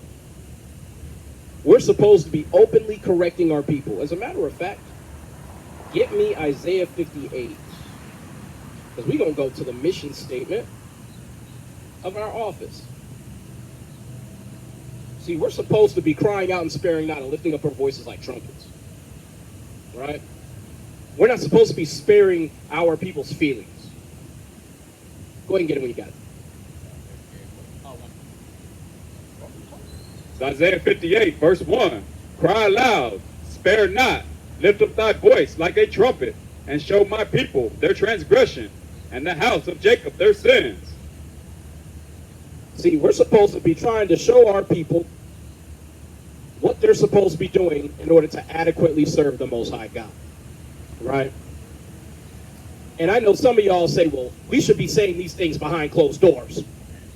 Why are you saying this in front of everybody? You're embarrassing the nation. Brother, can you give me Psalms 96 and 10? And then Tobit 13 and 3. And to my brothers who watch my video on how to precept your Bible, this is why you do it, because your lesson is right here. See? But, go ahead and get it. Psalms chapter 96, verse 10. Say among the heathen that the Lord reigneth. The world also shall be established, that it shall not be moved. He shall judge the people righteously. Keep going. No, that's it. Not sure. You got 96. Oh yeah, say among the heathen. Cool. So we're supposed to be saying this among the heathen. And my question is, if you in slavery, how the hell are you going to get some privacy? That's one of the things that you've seen all throughout American history. Every single movement we've had has been co-opted by our enemies. Every single one. See, they love to sit in on our meetings. How y'all doing? How y'all doing? Good, brother. Y'all kings, all right? Thank you, sir. Thank you. Of course. Are you Mexican, brother? I'm Venezuelan? from Spain and American Indian? What's your father? I'll get you next time, brother. I'll get you next time. See, because a lot of our people, they claim to be Spaniards and they're not. See, some of our people, they've been told, hey man, you got to claim the dominant oppressor. You know what I'm saying? Not understanding that, man, the Spanish, the people calling themselves Spaniards today, they just white people. Ain't nothing special about them people at all. But see, we have to constantly remind our people, hey man, stop trying to be like the damn oppressor. You know what I'm saying? And this rebuke is going to come while you are among the heathen. But brother, can you go ahead and give me that Tobit 13:3? Yeah, you good. 13:3. Yeah, buddy. Got time for the Bible today? Couple minutes. How you doing today, sister? Doing all right. So we're out here to let the real Israelites know. Because are you Hispanic by chance? Mexican? From here. Well, I mean, but your parents go back to Mexico? No. Where they go back to? Okay. Well, I mean, if your father had an ethnicity, what would he claim? Mexican? Mexican. You're from the tribe of Issachar in the Bible. You're an Israelite, Oh, right? So Issachar in the Hebrew means he who was hired. Who are the hardest working people on the planet? Mexicans, hands down. But did you know blacks, Hispanics, and Native Indians were all one family? Yeah. So one of the things I love to say to the camera right there is that our Mexican brothers and sisters, y'all opened your border to blacks while we were in slavery. And we were able to retreat to Mexico instead of running to Canada or to the swamps. But sister, we don't want to stop you too long. We're only out here to let you know to keep God's commandments, all right? thank you. Of course. All right? Y'all got time for the Bible today? A couple minutes? Oh, no, they ain't our people. Never mind. Now you good. Keep going. Shit. I don't need a response on that. You know what I'm saying? So I'm going to tell you, the East Indian man is not your brother, black man, Hispanic man, and Native Indian man. Not at all. That's why they'll build their little gas station in your community, hire their own relatives, and then they'll wonder, well, how come you niggers don't have jobs? Well, how am I supposed to have a job if the jobs in my community are all occupied by you? See, again, that's why we have to tell blacks, Hispanics, and Native Indians. Your plight is not as simple as just be better. Y'all got time for the Bible today? A couple minutes? I appreciate it. Thank you. All right. Thou says. See, again, if I ask you if you believe in God, you'll probably say yes. But if I ask you, do you know God's name? You'll start fumbling and bumbling like you damn about to start beatboxing. See, and I have to bring it out. Can't help it, right? If you believe in God and you're a moral person, you won't be walking around with half your ass hanging out. It is what it is. An honorable man would not be walking around with his woman looking like that. I'm sorry. I am sorry. I don't give a damn if your woman is beautiful or ugly. It's not about beauty. It's about being demure. You know, that word's being overused. I wanted to avoid it, right? But it's about being sensible. It's about being demure and honorable, right? There is no honor in your woman looking like a heart. Well, I'm trying to be good. Looking half naked, looking like an OnlyFans model, right? There's nothing honorable about it. See, that's why we have to keep coming to our people seemingly as opposition and enemies, when really we're the best thing that you ever run into out here. Because we're trying to give you some morality back. So that's something you blacks, Hispanics, and Native Indians, you become too unfamiliar with, and that's morality. Y'all are too busy trying to be like a white person. Because a white man says, do what you want to do. Not understanding, that's the first tenet of Satanism. Do as thou wilt. See, and that works until somebody starts doing something that you wouldn't do or you don't agree with. See, that's why everybody hates pedophiles.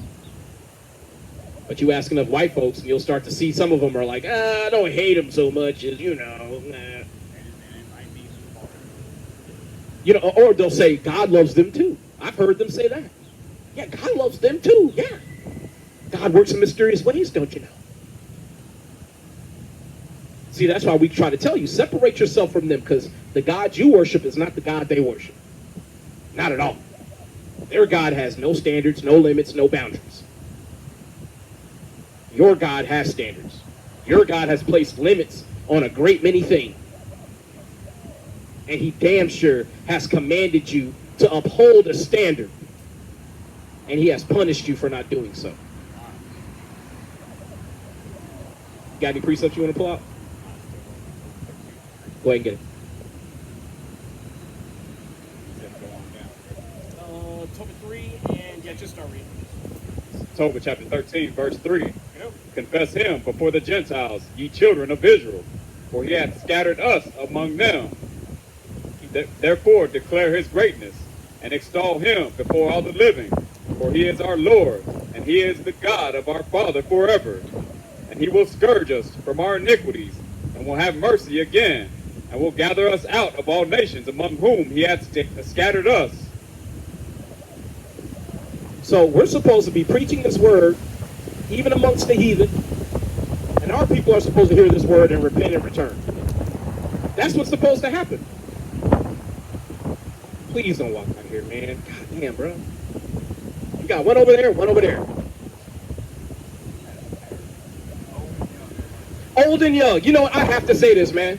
I very rarely do the stars align in such a way where you have to tell the black woman of old and the black woman of new to separate from the slave master. Very rarely does this happen, but it does happen.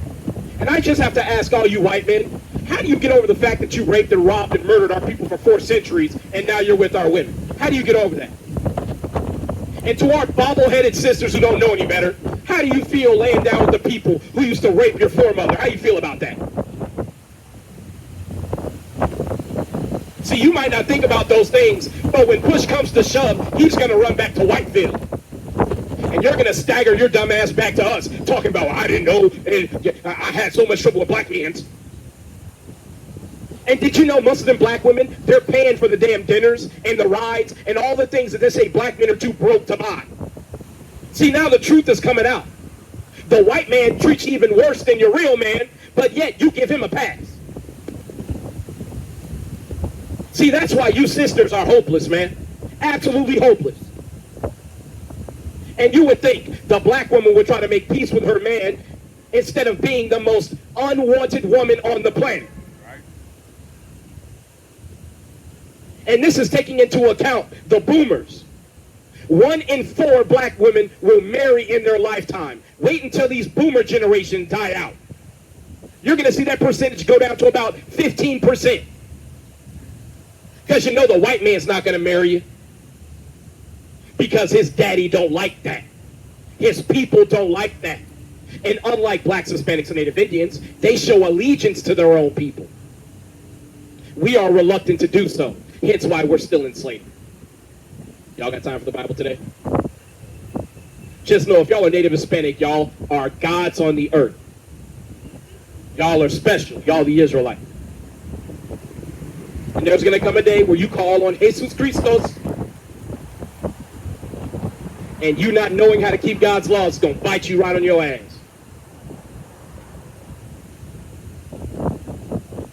See, and I keep saying it, and I'm going to keep on saying it. How are our younger sisters supposed to learn better when the older sisters are out here doing the same dumb shit?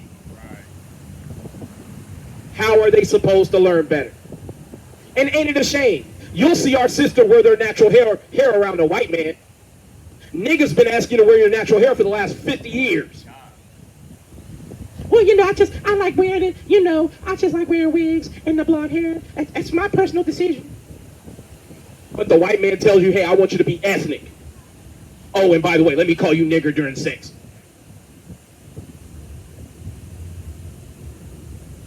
See, all of a sudden, our sisters are as compliant as can be. But see, it's like I said, when the Most High God puts power on his servants, you're going to see our sisters do a 180 because they become just like the white woman, chasing power. And during that day, your men are going to have standards, and they're going to say, no, thank you. Take your ass right back over there to Crackerville. That's right. I thought you and Mr. Cartwright were getting along fine. What you doing over here? See, and it's funny. The white man pretends like that question is just so ridiculous. But how do you how do you reconcile that?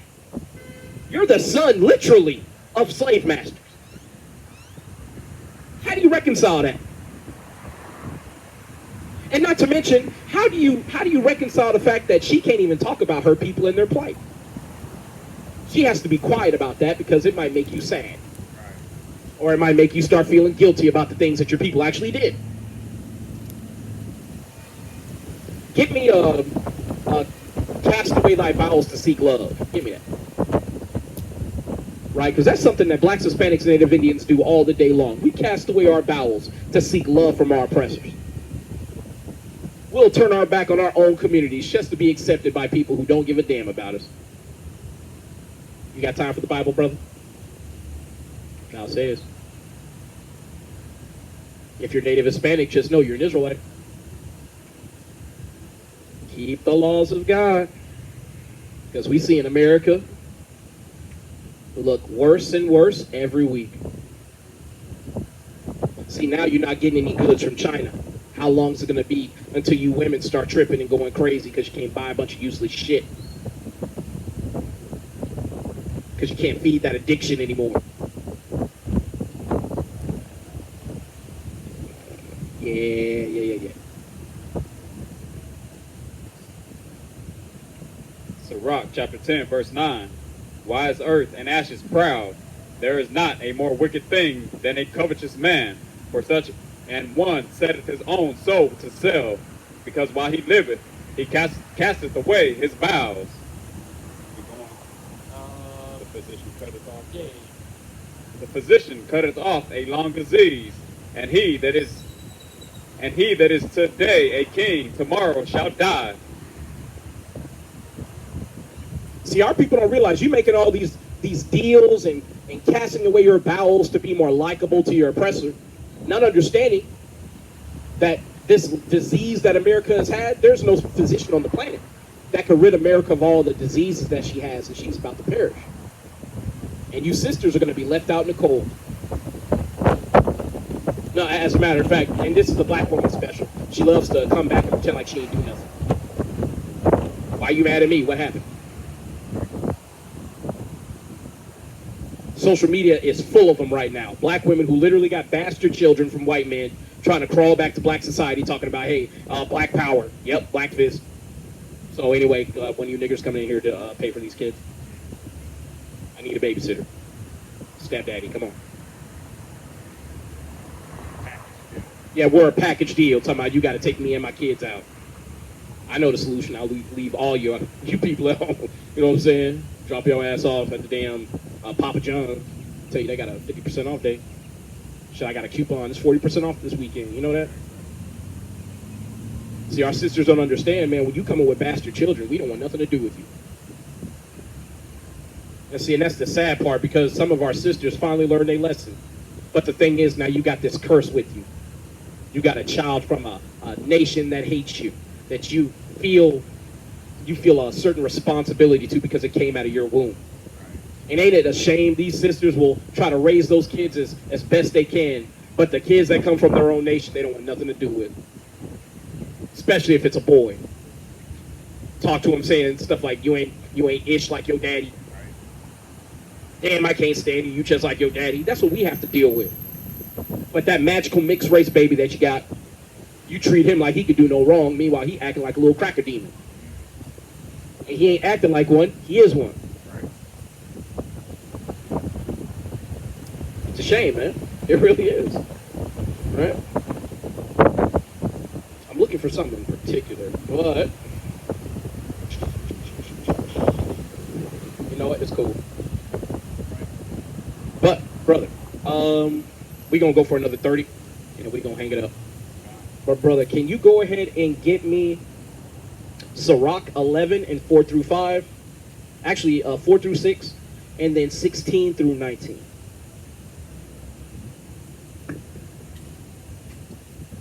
Right? Because our people, they are hyper fixated on appearances. And as a result, the white man appears to be rich beyond all understanding, not understanding that his appearance of being rich is meaningless. And not to mention, it's not real. Chinese man just exposed, it's not real at all. All them luxury brands, worthless. Not only is it fake, there was never a real one. It's always been worthless. Right? Gucci, Prada, Venti, Dior, all worthless. Chinese man just let you know, we make that in the same factory we make Walmart clothes in. Gotcha. They know what the main brand is across the place and the shit that they sell in the bag, the same shit. Yep, same shit. And you know what the sad part is? In the 60s, a white man was making infomercials about black people liking quality or the appearance of quality. So all they had to do was keep saying, it's the best, it's the best, it's the best, and you niggas would run out and buy it. No matter what price tag they put on it. Because they've broken you down to a science, black and Hispanic and Native Indian man. They've cut you open and flayed you open on tables to see how you tick, to see why you're so gifted athletically. They've done everything to you. They even had their handy-dandy MK Ultra program to try to see how you think. Try to see the fruits of your spirit in a carnal sense. And see, I would be a liar if I told you they didn't find out anything.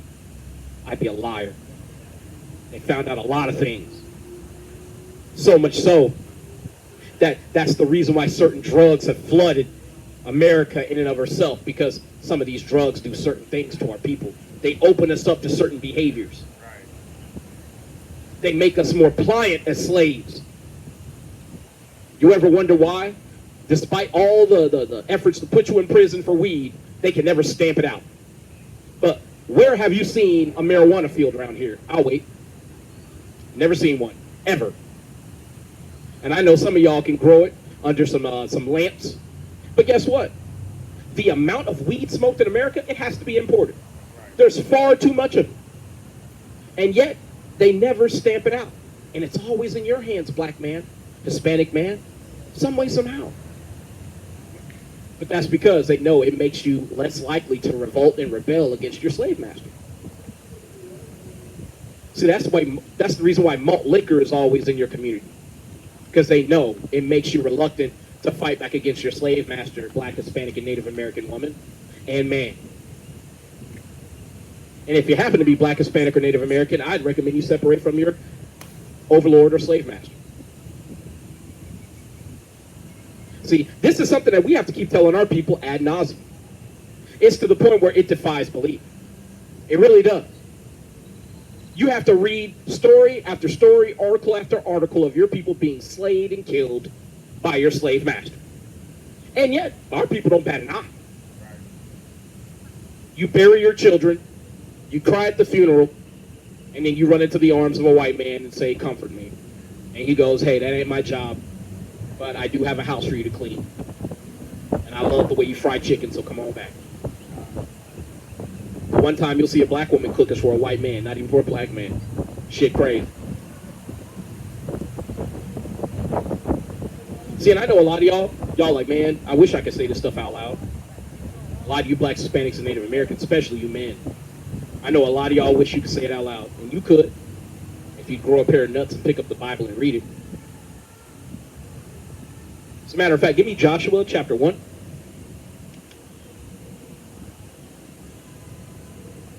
Because see, there's something that when we read the Bible, we took heart to it, right?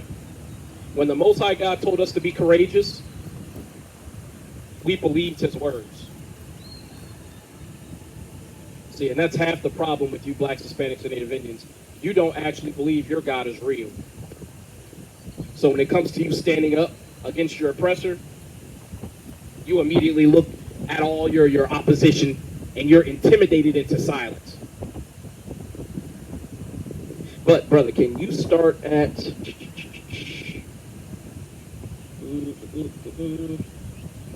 you know what? Start at damn man. So much here. Start at just get to the point. Start at 5. Yeah, and go to 6. Joshua chapter 1, verse 5. There shall not any man be able to stand before thee all the days of thy life, as I was with Moses. So I will be with thee. I will not fail thee, nor forsake thee. Be strong and of good courage, for unto this people shalt thou divide for an inheritance the land, which I swear unto their fathers to give them. So the Most High God told us to be strong, to be courageous, to not fear, despite how things might look. But you can't tell a black, Hispanic, or Native American that, because he'll go, well, what about my job? What about my sex appeal and my riz? That'll make me look corny. Meanwhile, why do you think your women are getting with jailbirds and felons? Because they're looking for people who are willing to stand up against oppression. And see, the jailbird niggas do a really good job of pretending like they're willing to fight everybody who comes. But they show themselves a liar as soon as a white police officer shows up. All of a sudden, they're like, oh shit, here come the law. Hey, will you take this charge from me? I had a brother, whole life got fucked up. But his girl was taking charges for him too. See what I'm saying? Trying to be something that you're not, Jake. And it comes back and it bites you on the ass. Can you get me 1 Kings?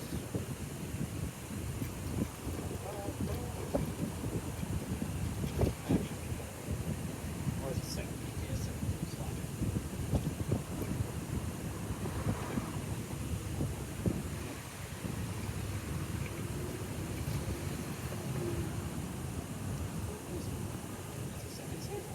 Where be strong and show thyself a man. David talking to Solomon before he died. I could have sworn that was I thought it was in Kings.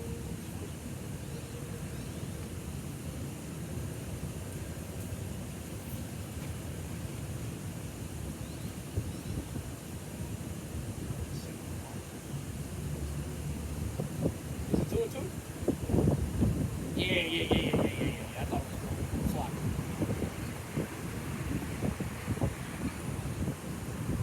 Let's start it with. Hold on, let me read it. Right. So what we're going to bring out is this is going to be the last thing we do, and then we're going to bounce, right? But we're trying to tell our people to be courageous and be strong in the face of affliction and opposition, right? Here we have the final words of King David to Solomon before he passes away. So if you don't want to believe me, and you call yourself a Bible-believing black, Hispanic, or Native Indian, listen to David as he sends the parting words to his son. Let's see if David blubbers like a baby before he leaves, or does he show immense fortitude before he departs this realm and his spirit returns unto God. Let's see what happens. 1 Kings chapter 2, verse 1. Now the days of David drew nigh that he should die, and he charged Solomon his son, saying, I go the way of all the earth. Be thou strong therefore, and show thyself a man. And keep the charge of the Lord thy God, to walk in his ways, to keep his statutes, and his commandments, and his judgments, and his testimonies, as it is written in the law of Moses, that thou mayest prosper in all thou doest, and whatsoever thou turnest thyself. So David told Solomon to be thou strong and show thyself a man. That's one of the things that I've been saying a lot more lately, is reminding our men to be men. So a lot of times you keep calling yourself a boy and then you start to believe it. Or a dude, or a guy. So there's something empowering about being a man. See, that's why you black, Hispanic, and Native Indian men, I never thought you would have accepted transgenderism and homosexuality in your communities. But if they've destroyed the concept of what it means to be a man, then I could see it. Because you don't know the first frame of reference of what it means to be a man, because you learned what a man is from the white man, who ain't a man at all. See, most of our people don't quite understand. You're emulating your oppressor. And the lines of sexuality have always been blurred with him. See, y'all think sex changes started happening here in Babylon, here in America. Nope, that was happening all the way back in Greco-Roman times. For real. The original agate. Agate. You know what I'm saying? Is none other than the Edomite man. We're going to try to call to our sister across the street. Sister in the green, you got time for the Bible today? You got time for the Bible? No? Do you believe in it? I'm sorry? Okay, are you African by chance? You know you could just come talk to me. I heard that part. But what tribe you come from?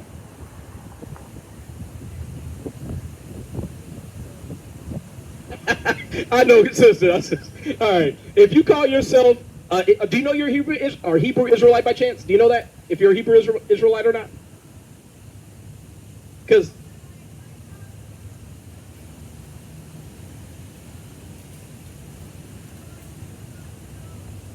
okay.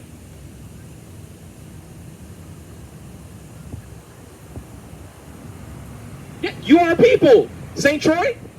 Yeah, you're an Israelite, likely from the tribe of Benjamin in the Caribbean. Yeah, you're from Benjamin. Keep the laws of God, sister. We're out here for you, all right? See, it ain't always harassment, y'all. Sometimes we truly trying to talk to our people, you know? We just trying to do it with a little salt. Because, you know, niggas love to cuss each other out, so we got to be humorous with it. Hey, it is what it is, shit. And shit, I know both of us have dealt with Benjamite women. Shit, you get cussed out quick. You get cussed out quick. Slocky. Right? You get cursed out quick dealing with a Benjamite woman. Shit, you be looking at your food sideways like, shit, is my shit good? All of a sudden start being real nice. Okay. Shit. If I have a dog, like, hey, try this real quick. Why aren't you eating your food? I'm just waiting, you know, waiting for it to cool off.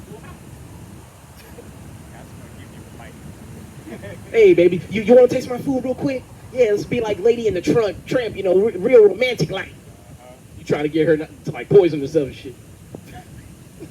But our sisters, they got a lot of moxie, right? But for the most part, you know, if our sisters are with you, they with you. That's why I was trying to tell that brother, man, you need to understand that woman, she's seeming like she want to talk to you all the time after you didn't have relations with her. That's in her spirit because she know y'all tied together now. That's one thing I'll give our sisters credit on. They more intuitively know that man is their husband than we know that woman is our wife. They catch on to that spiritually a lot faster than men do. But I know the first time you get with a woman, you feel like, man, I'm going to be with this one forever. And then she go out and play the harlot on you, and the ice be fucking running through your veins, and then, nope, never again. Like these damn fucking Israelis talk about the Holocaust. Never again. Even though Adolf Hitler's real last name was Schrigelgruber. Damn. Jewish last name. Like, again, man, I want to end, bro, but you can't make this shit up, bro. Killing his own. And not to mention he was killing his own because they were trying to take the Holy Land, and he was like, yo, we ain't the holy people. Like, we were about to do a blasphemy in the face of God that's going to be worthy of condemnation, so I'm going to try to stop y'all. See, and the sad part is I'll probably have to edit this part out because they be like, you can't say that. But it's like, yo, you can look this shit up. His last name was Schrigelgruber. Schrigelgruber, I can't even say this shit right. Right? But that's a Jewish last name. And not to mention, there's more evidence that he wasn't killing nobody. He was delousing them. That's why he was putting them in them damn gas chambers. Because the motherfuckers had fleas. Hey, man, I don't make this shit up when I say the white man is lice infested. Try sending your kid to a public school. And when springtime roll around, lice season. Hey, it is what it is. And then all the white kids come in looking like G.I. Jane and shit. Having to cut all their hair off. Tell me I'm lying. See, again, but we keep saying we all the same, and that's part of the problem. But y'all, we gonna go ahead and hang it up. You got a favorite scripture you want to bring out? All right, I got one I want to bring out. I want to read it because I haven't been able to read it in a long time, and I love reading. No, I'm gonna read. This is what I love. And I'm gonna tell you, if you love reading the Bible in general, and this is just a bit of an afterthought to the lesson, right? If there was a lesson, because it was more like commentary this whole time. But anyway, if you love reading, you will start to come across scriptures that you actually love to read for your teacher, right? And there will be certain scriptures when you become a teacher, when you have to pass it to someone to read, it's like bittersweet because it's your favorite scripture. My favorite is Deuteronomy 32 and 39.